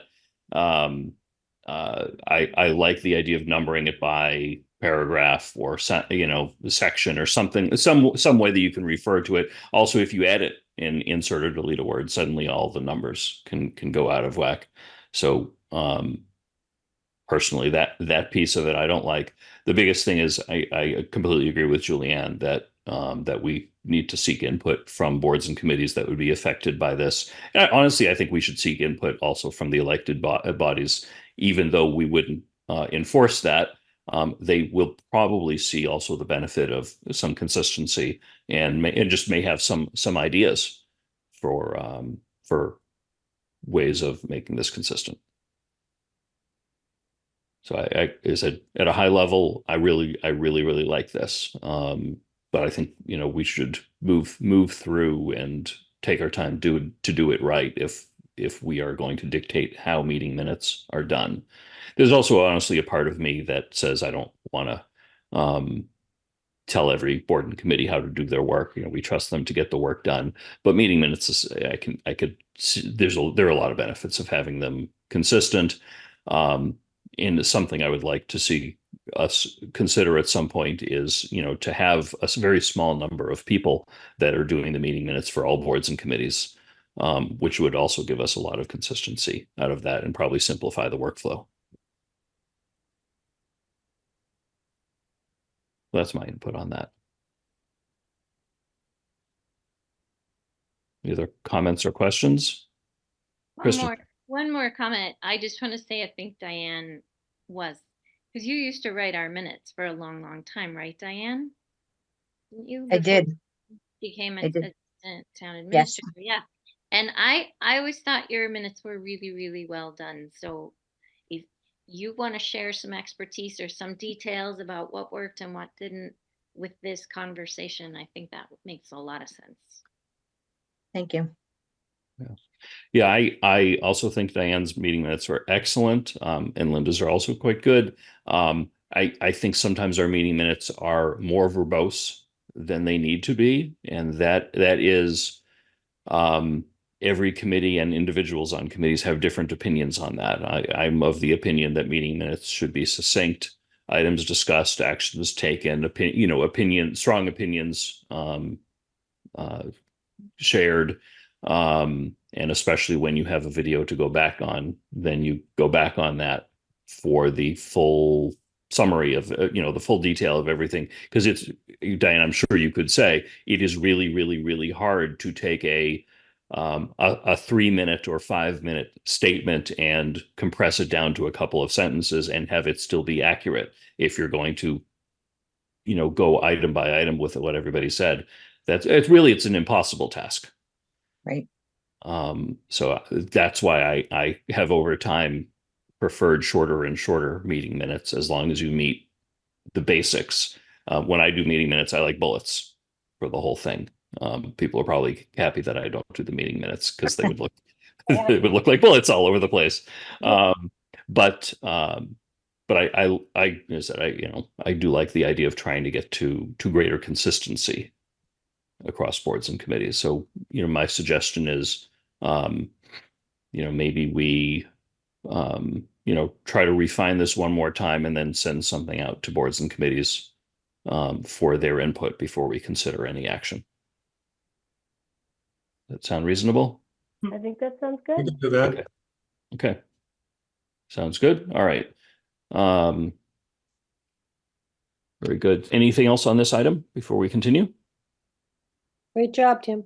Yeah. Thank you Yes, for thank bringing you. this forward. Next is vote to authorize the submission of the Accelerated Repair Program ARP Statement of Interest SOI for the Marion EZ School Roof Project. This is another MSBA project. I know there's no one from either the school committee or Central Administration School Office, so I suspect, Tim, this is yours. All I have is the memo. I haven't been able to connect with Greg in the past. He called me last week and we just never connected. But the memo's self-explanatory. You're not on the hook for anything. You just simply have a letter of support to make the request to MSBA to look at the project to get it in the queue. So we've tried to do this once before with the Proctor roof. Board members may remember a couple of years ago, we approved a statement of interest, and then the MSBA pulled the plug on all roof projects, the funding. So that's how we ended up funding that entirely on the town side. The MSBA has opened that up again for the repair projects, and they're interested in getting in the queue for that. I'm pretty familiar with these. Once this goes in, the state would pay, usually it's around 50% of roof projects. And then, the town would have to approve the other part. We don't know how quickly it would go through the process because the doors were closed for a couple of years. There are probably a few, or more than a few roof projects out there that might be ahead of us in the process. But we don't get on the list unless we ask. That's about where this is. Let's do it. I'm ready to do it. Let's do it. Yeah, this doesn't commit us to anything other than the downside is if we get approved from the state and then we say, nah, we don't really want to do it, or we want to wait another 5 years, it doesn't look good from the state's point of view. I have no idea if anyone has done an estimate on what this might cost. That's certainly a question that I would ask if the superintendent were with us tonight. He's not. That's it. We know the Proctor roof ended up being, I think, 1.7 million. But I don't know how large this is, the Proctor part of the roof that was replaced versus this part of the Z School roof. But it's, roofs aren't cheap on schools. Shall I read the motion? Sure. Very long motion. Thank you. You're also excited to hear me read a long motion again tonight? You do such a good job, Kristen. I guess.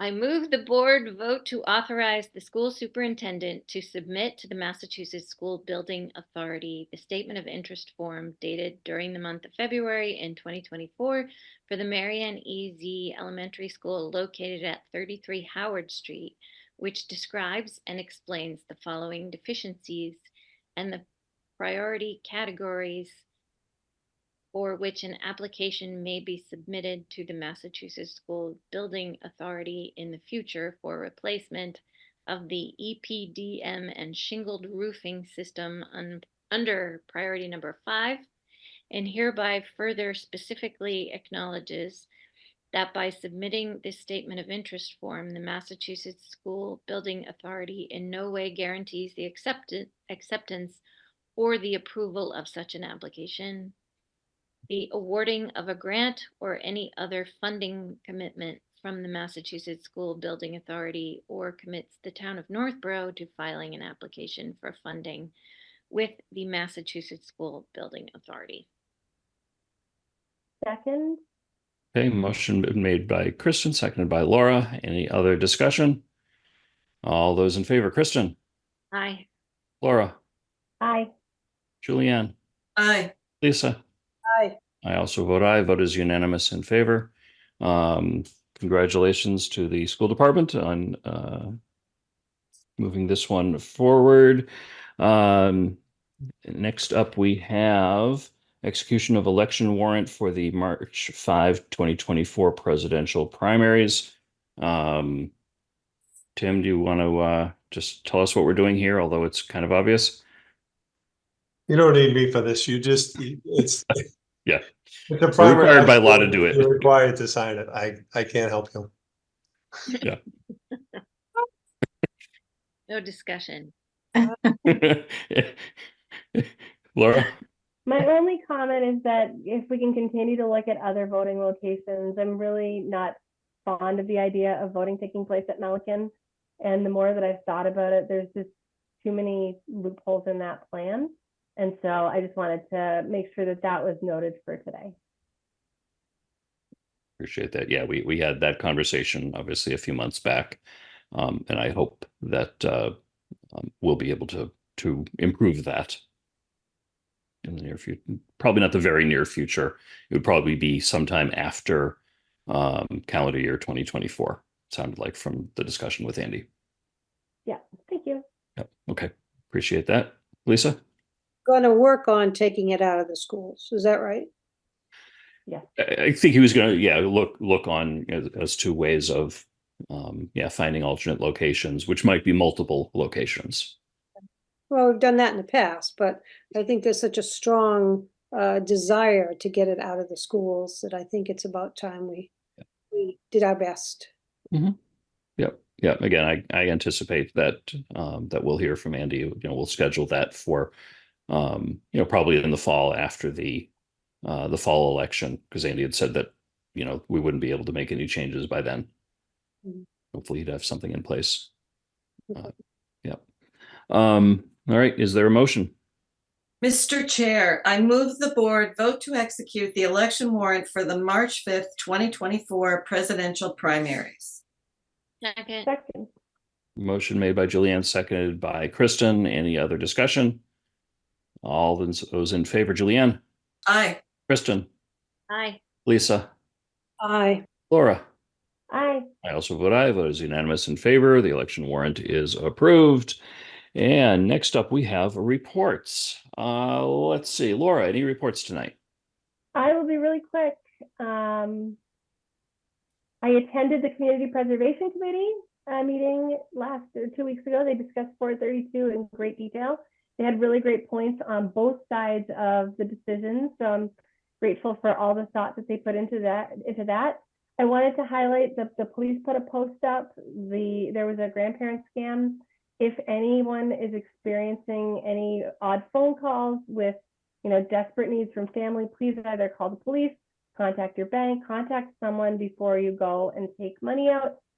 It's just really, they're getting really crafty in their attacks. I attended the Kindness Week kickoff. I wanted to thank the Community Affairs for all they do to bring kindness back to the community. If you visit their website, they've got a great list of suggestions for things that you can do. I was grateful to see all the beautiful chalk art at the library tonight with all these great messages, which is probably going to be gone tomorrow. And I wanted to wish the Doll Men a very happy 10th anniversary. They'll be celebrating that on February 21st. So if you wanted to stop by the Senior Center at 10 a.m., they'd love to see you as they celebrate this exciting milestone. That's the end of my report. Great. Thank you very much, Laura. Let's see. Julianne, any reports tonight? Just two things. We received an email from Mr. Swee about changing the cable committee to a media advisory committee and really updating their tasks. And I would like us to discuss that and maybe get a presentation from him or from Dana. And also the idea of listing on the website in a really obvious way current projects. I thought that was also another really great idea. And maybe if it's just Tim's report, which kind of updates us on things, but that's it. People are always asking, and it'd be an efficient way to do it. And that ends my report. Thank you, Julianne. Yeah, I like the idea of looking into ways of reusing or repurposing the cable committee. That might, are you okay if we wait until after town meeting to do that? So we can focus on town meeting preparation before then? Or would you rather have a discussion on that sooner? Well, the only thing is, can we use cable for some educational purposes? There's some really, you know, you and I went to the coffee today and people were saying how that, you know, a lot of the population probably don't know about the MBTA housing and all the specifics and information. And if we could use cable to do an educational thing about that, that might be helpful. So I think that we have a cable department, which is staffed, which can do those programming things. The cable committee or some version of it would look at technology, maybe policy, maybe participate in negotiation of future licenses, things like that. I think it's a different with some overlap of an aspect. I like the idea of what Dick is suggesting. It's a matter of finding the right timing to do that. Yeah, I'm okay with waiting. Okay, thank you. Lisa, any reports tonight? Oh my gosh, we do have reports tonight. All right, what to start with first? What I'd like to say tonight is I would first like to extend our condolences to Adrienne Cost's family. She passed away on February 8th. She was presently are the chairman of the Council of Aging and has served on many boards and committees. I'm sorry, she was vice chair. She had been past chair. Oh, past chair. Oh, all right. That's, I was reading a little bit. And the calling hours are Wednesday, the 14th at Hayes Funeral Home between 10 and 11:45 in the morning, but there will be a private funeral to follow at noon. Adrian dedicated her life's goals toward the betterment of others, and I think it's someone that we should, anyone, you know, that gets themselves so involved in community efforts and all should be recognized, and we've done that, and I really want to send that out to her family. Okay, Mitch and I attended a tree, what is it? It's not a symposium, but it's a Yeah, it was the Massachusetts Legacy Tree presentation by the Garden Club. yes, which was quite interesting, and I think that it was good to see more importance placed on trees. Obviously, there's a 10-year notification on this tree, and you can re-up it. This is so many ages. You were there a little bit longer than I was at this meeting, so I have to defer to some of what you learned about. But that it says that through the Legacy Tree Program and the National Champion Tree Registry, the Department of Conservation and Recreation and Forestry Program formally recognizes the largest and most interesting known tree of each species, of each historical origins, and other trees of unique and significant importance growing within the state of Massachusetts. They said that we had two in Northborough. One was at Edmund Hill Trail. It's a magnolia tree. That's the only one that I thought was mentioned. Well, they said two, and then they got into a discussion. But then we mentioned that there's a very large beech tree that's at the White Cliffs, and that we should probably do something to get that application going because, after all, we don't have some notoriety in town. Okay. Also, the Sustainable Northborough Citizens Group, there's upcoming walks going on.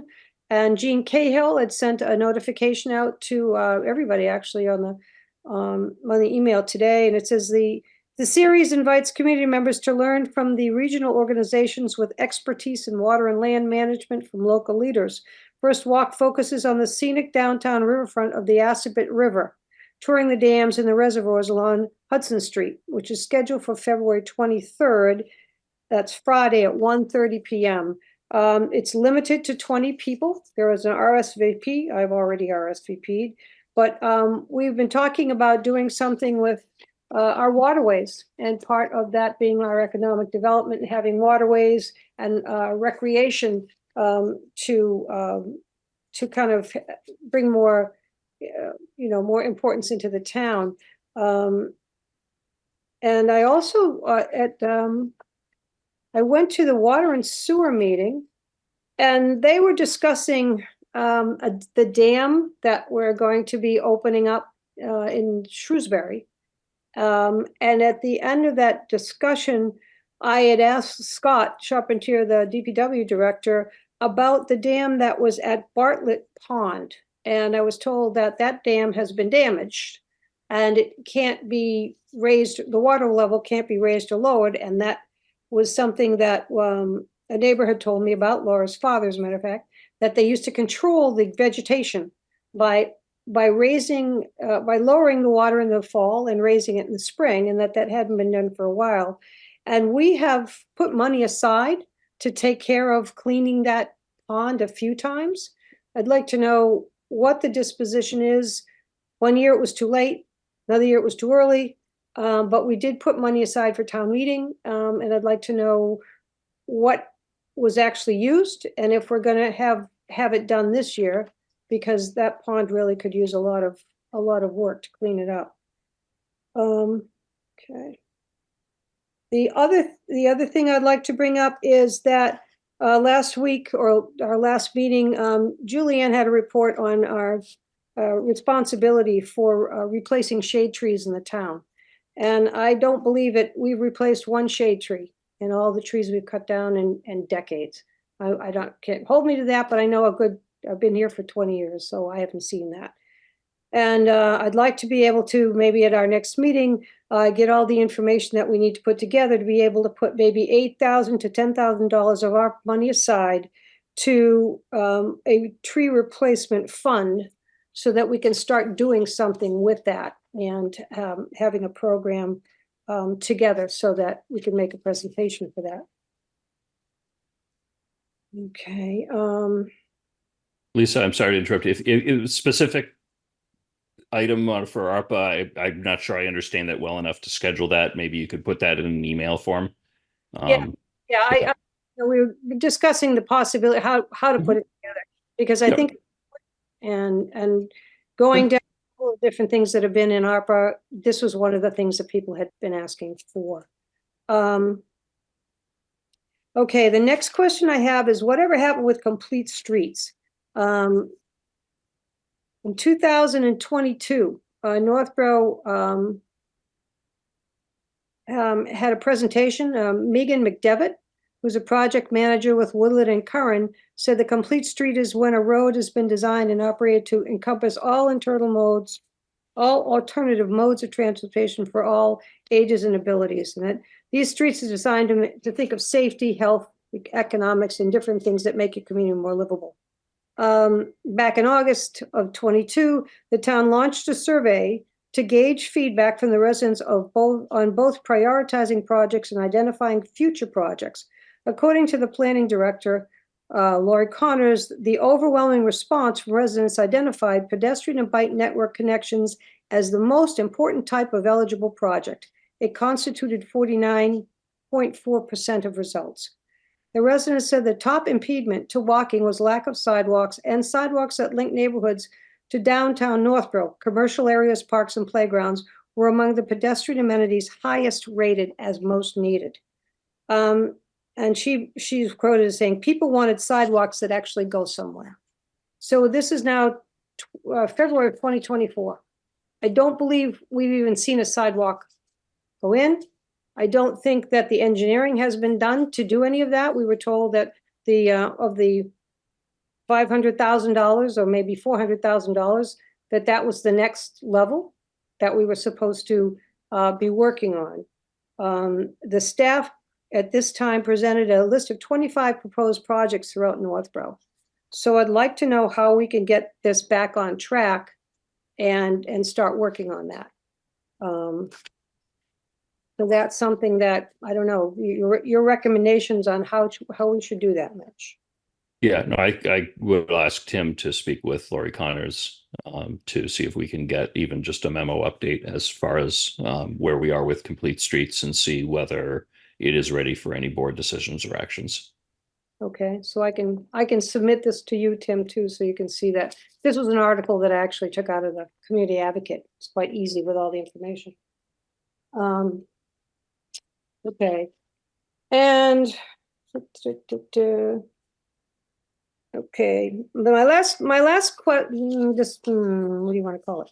Remarks are on the Blake Street project, and I am concerned about what we're hearing or what's been happening, or the way that we don't have enough time when we make a decision. I don't think we hear a presentation, okay, that sounds wonderful, and then we think about it, and then we hear different things. And in the case of Blake Street, there's been a lot of people who come up to me and said, it's a very small street.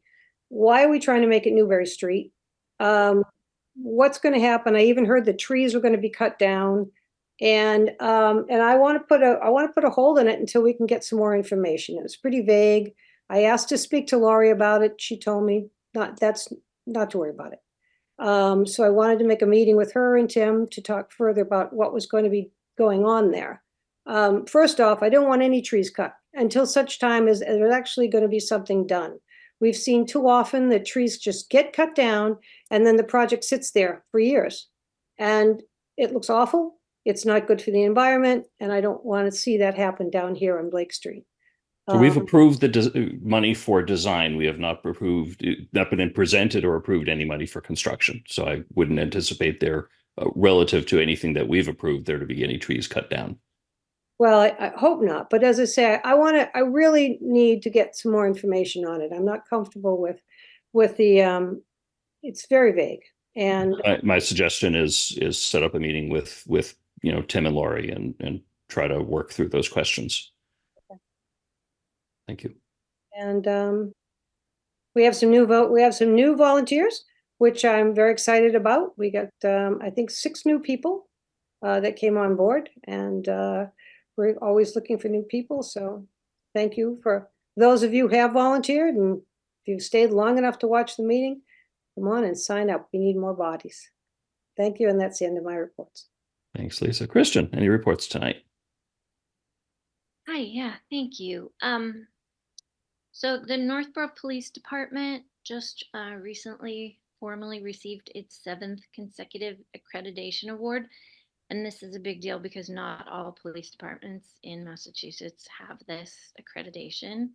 It basically means that the police department has pledged to adopt standards that are considered best practices in law enforcement as a way of doing business on a daily basis. So congratulations to them for that. And I don't know if people realize this, but I guess they're in the packet, and monthly the select board gets reports from the fire and police departments. And I'm just going to tell you that in those, you can find all the things you don't know that are going on, because a lot of them happen like behind the scenes or at night or whatever. Even if you watch all the meetings in the world, you still don't know these things. So just a few interesting facts from the reports. There was a really funny picture of 2 of our police officers, Officer Agio Mavrides, if I said that right, I'm sure I did, and Officer Henry, literally mopping up the flooded senior center. So those guys can be counted on for lots of random jobs. Also, that they did an Alice drill. The police did an Alice drill at Algonquin. And they're arresting people for aggravated assault at Cumberland Farms, all kinds of crazy things. So the fire department, recently too, this was a little troubling to me. They received an anonymous email advising the fire department there was an odor of gas in a building on Bartlett Street. In the picture, it looked like a particular building. I don't know if I should say which building it looked like. The employees were still in there working, and I don't know who this person is, but they felt they needed to send an anonymous email to the fire department. Luckily, they responded quickly. They did find high levels of gas in the building, and upon investigation, found a broken gas line on the roof. So the building was evacuated. The gas was secured. So thank you very much to the Northborough Fire Department for doing that. They made repairs and got it inspected, and everything went back to normal. But it did say in this fire report, which Chief Parenti writes, a reminder, I believe he writes, I'm pretty sure he writes it. I know he does all the charts and graphs, but it says a reminder to all that 911 is the best way to report a hazardous condition to avoid unneeded response delays. That's a really polite way of saying, please just call 911. And it's, I hope everyone feels comfortable calling 911 for whatever reason, but anyway, yeah, please just call 911. There was also a car fire and a gas main leak and all these other things people don't know about that the fire department and the police department are taking care of all the time. And I also noticed they have a web page for the fire station project. So I thought at some point, maybe I'm on the town hall feasibility study committee. Maybe at some point we need a web page for the town hall updates too. And I unfortunately don't have a ton to share. We have had a meeting since our last meeting, but it was again pretty preliminary. And if there's anything really important people should know, Tim will probably tell them because he was there too. And just a quote for the impending snowstorm. Just so you know, snowflakes are one of nature's most fragile things, but just look what they can do when they stick together. They can fill up your driveway and make it so you can't go anywhere. That's by Vesta Kelly, who I looked up to see who that is, and I still have no idea who that is. But there's a lot of quotes by this person. So anyway, that ends my report. Thank you. Thank you, Kristen. I've got a couple of things. I attended about 2 weeks ago a remote meeting in the Massachusetts IT CISO Council, CISO Council, which is a Chief Information Security and Risk Management Officer related meeting. Basically, it was a meeting with town officials from around the state discussing cybersecurity threats to municipalities. I think I'll be a regular attendee at those meetings that they will take place every couple of months. Very, very interesting. As I think many people already know, the fire station project, the schematic design phase has concluded and is off to a cost estimator now. We have another meeting Wednesday night of this week, and then we anticipate getting the cost estimates back by the end of February. The town library, the Northborough Free Library, had not an official award, but looking at the statistics, we're the 7th highest in the state for program attendance for libraries in our size range for population, which I think is 15 to 20,000 people, which is really, really good. We have a lot of programs at the library and a great attendance at the library. And looking further in, at the data, you can see that program attendance also relates to other uses of the library, withdrawal of books and things like that. I want to thank Isabella Caruso, our interim health director, for updating the odor complaint form for the farm at the north end of Whitney Street to make it more generic and useful for other things, both for concerns about that site as well as other sites. It's really, really a good change to what was already a very useful form on the town website. You can get to that by going to the health department page, and there's a complaint button. I also attended, as Lisa mentioned, the Legacy Tree event by the Garden Club at the library. And I just want to ask the DPW and all our safety officials to be safe tomorrow in the storm that has, as of a few hours ago, it already canceled school for tomorrow. And I know, Tim, you had all the municipal offices closed, people working remotely. I think that's very good to be proactive in that account. And that concludes my report. Tim, any reports tonight? Yeah, I'd like to talk to you a little bit about the FY25 budget. So I need the board to be comfortable with the actions we've taken to date. So I'm going to try to run through this. This is not the last time you'll hear about fiscal 25. Don't worry about it. I'm going to give you a lot of stuff to think about, but there's no test. But this won't be it won't be one and done, because there's obviously a lot of moving parts here. But we have information, and as I got it, I wanted to share it out with you.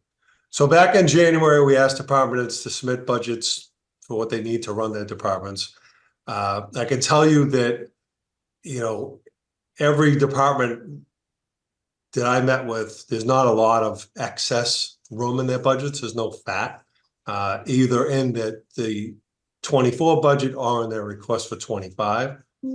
Once their budgets were submitted, we did meet with every department head. So Jason and I, once he started on the 15th of January, we started meeting with every department to get a clear understanding of what their needs actually are. I think there's been a lot of pent-up demand from departments for their actual needs. So it was important to go through that process, and obviously we're balancing that against available funds. So we're currently establishing and scheduling meetings with the Appropriation Committee and Financial Planning Committee with the goal of having a public hearing with the board for March 25th. So I think that's a part of a requirement in the charter anyway. So we're looking at March 25th to have that. Our approach to the budget was fairly simple, right? Jason and I looked at year-to-date revenues, we looked at year-to-date expenses and try to trend those things forward. And that's how we knew, like, little pieces about a 10 to 12% escalation in electricity, either in the rate or, if there's some inefficiencies in our systems with lights being on too long or after hours that we need to correct. So we'll do that. In terms of revenues for the fiscal that we're in, We're on target. There's no major issues. There's no major issues with expenses. Snow and ice is still under budget. I think there's 47,000 left. This storm may tell a different story after we get through it, but that's where we're at now. And I think the other fundamental thing is we're trying to balance revenues. When we look at revenues and, any increase in revenues that we receive in a fiscal year generates free cash, and any savings that we have from an operating budget also generates free cash, which funds your capital plan. I know you all know that, but just for the viewing public, I figured I would cover that one more time. From an operational perspective, these departments look at their budgets on a monthly basis, are required by law to send them out a report that they have to review. It's better for us to get them a monthly document that we can have a discussion about, but they also can view all their line items with the Munis system that you have. It's just a good policy, and procedures are in place relative to, how they look at their operations from a funding perspective and from a spending perspective. So Jason told me today that there's no major shortfalls to worry about. Of course, there's no major windfalls at this point either. So we covered snow and ice. I'm just going to cover some high level things relative to what's allowed under Prop 2.5 in this community. So your revenues will be about $2.4 million. So your what's allowed under 2.5, your new growth, and then some adjustments we've made for revenue. Our number for earned interest, because interest rates are going higher, is just blowing our estimate out of the water. So we know we can increase that at least for one more fiscal year. So there's things like that we look at. Trying to find my particular pieces. There's some cost drivers in fiscal 25, like health insurance, Worcester County retirement. And I know I've mentioned this before, the solid waste contract is up June 30, and we're going through a process now of trying to find another waste hauler. We're waiting on one more quote from one company, and we may end up having to go out to bid again. We'll have a short window to do it, but we think we can pull it off. But at least our initial estimates have that increasing by $252,000. The Worcester County retirement is increasing by $315,000. And health insurance, the Ken from EBS Foreign is telling us to look at a 10%. It's probably more like a 9%, but 9 or 10% is still $610,000. So those things, those three items of fixed costs are $1.1 million. So when I talk about 2.4, that's what you have for new money, not including your excess levy, but 2.4 is new revenue under the 2.5 allowance. 1.1 of that is already absorbed by three items. And then we go through and we look at the school department's request, and their modest request, in my opinion. We have to, they'll go through the process with these committees as well, but their total 2.4. That includes Assabet, Algonquin, and K through 8. So that's 2.4. So we're already, that number there eclipses everything you have under Prop 2.5. So the department's requests, again, were modest, but if we were to include them all, it's a 10% increase over fiscal 24. So when we look, when I was in another community and we try to offset these increases to tax bills, we looked at things like energy aggregation. So it was important that you all thought about the cost in driving down other things that we can do to offset automatic increases in the budget, which is going to automatically lead to increased property tax bills. So I have that in the backdrop of my mind. Wherever we can reduce ongoing costs for someone and have a value add, like you're doing with the energy aggregation, even though we cannot promise a savings for energy aggregation, that's the desired intent, or at least it was in the other community I worked in to do that. So it's important that you're thinking about those things too, because I have to offset those costs someplace and not just put a budget together that'll be balanced under the levy, but the impact to the taxpayers is of concern. We're not just doing this in a vacuum. I covered what the schools asked for, the fixed costs. Your cash position, you are in very, very good shape. Your free cash is 3.5 million. You know all these numbers, so I won't belabor it, but you have capacity, which I haven't enjoyed in too many communities, which is great. Your reserves are 12% compared to your general operating budget, which is an amazing spot to be in. So financially, you're in great shape. We just want to continue to maintain that. So over the coming weeks, we'll work with these two committees and internally to, enhance revenues and reduce costs wherever we can. You took a huge step tonight. It's only the $100,000 in savings provided when I can get these lights installed, but that's a big deal. That's going to offset obviously 100,000, hopefully in fiscal 25 that we can move around, reallocate, or just eliminate altogether.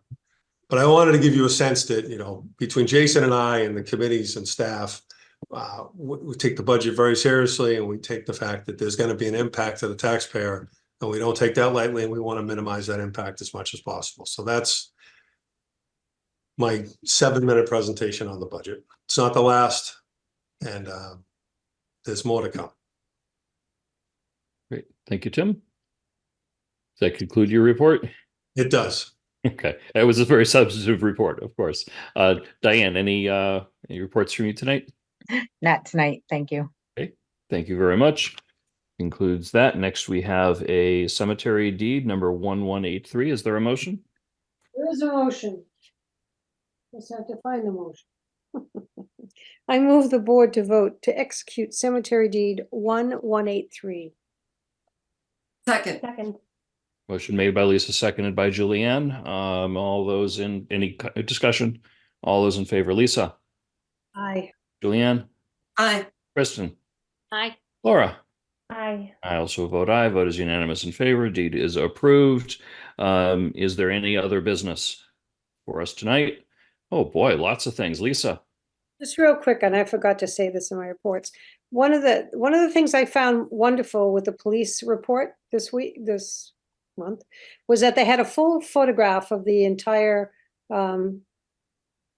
group in front of the library that Brian had done.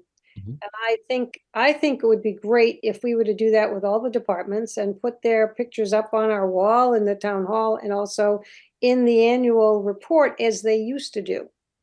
I think it's a sense of community and teamwork and that sort of thing, and recognition for the fact that, these are hardworking, staff members and police and fire. And I just think it would be nice to have. So I'd like to try to look into that for the future. And if I can comment on that, I love that because I think it would make the staff, I mean, they're already wonderful in how they interact with the community, but it would create a really neat relationship and enhance that part of our community and help with the recognition. So I love that idea. Okay, thanks. Julianne? I have a question for Tim about the budget.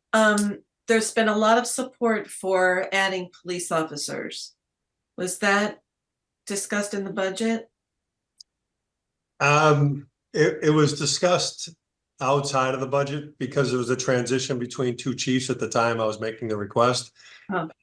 I know the Chief Griffin wants more officers, so I'm very much aware of it, and it's a priority for me to find a way to fund them.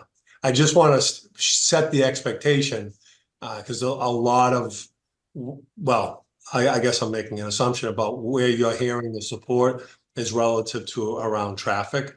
And I don't want anybody to think that if we hire 1 or 2 police officers, it just won't be traffic. There'll be law enforcement that'll have traffic related duties.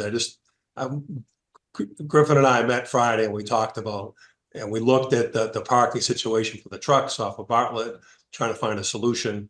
And we just don't want to have a inappropriate expectation that it'll only be traffic that there's 1 or 2 officers do. So I want to make that clear that it'll be law enforcement if we add them. Okay, thank you so much for that. And then I also would be very interested in hearing more about the Blake Street project, because I did get some, I think, very insightful comments about, why are we doing Blake Street not in conjunction with 4 West Main, but we have to figure out 4 West Main. So if Lisa meets with people and she could report back on that, that'd be great. And that's it. Julianne, you could certainly participate in that meeting as well, as long as it's not a quorum. Oh, okay. Thanks. Yeah. One more. Yeah. Is that everybody on the new business? Okay. Next up is our final public comment. Is there anyone in the audience that wishes to address us for comment or ask us any questions? I'm not seeing anyone. Going once, going twice. Public comment is closed, and I will seek a motion to adjourn. So moved. Second. Motion made by Julianne, seconded by Kristen. All those in favor, Julianne? Aye. Kristen? Aye. Lisa? Laura? Aye. I also vote aye. Vote is unanimous in favor. We are adjourned at 10:57 p.m. Thank you very much, everyone. Have a wonderful evening and stay safe tomorrow. Bye-bye.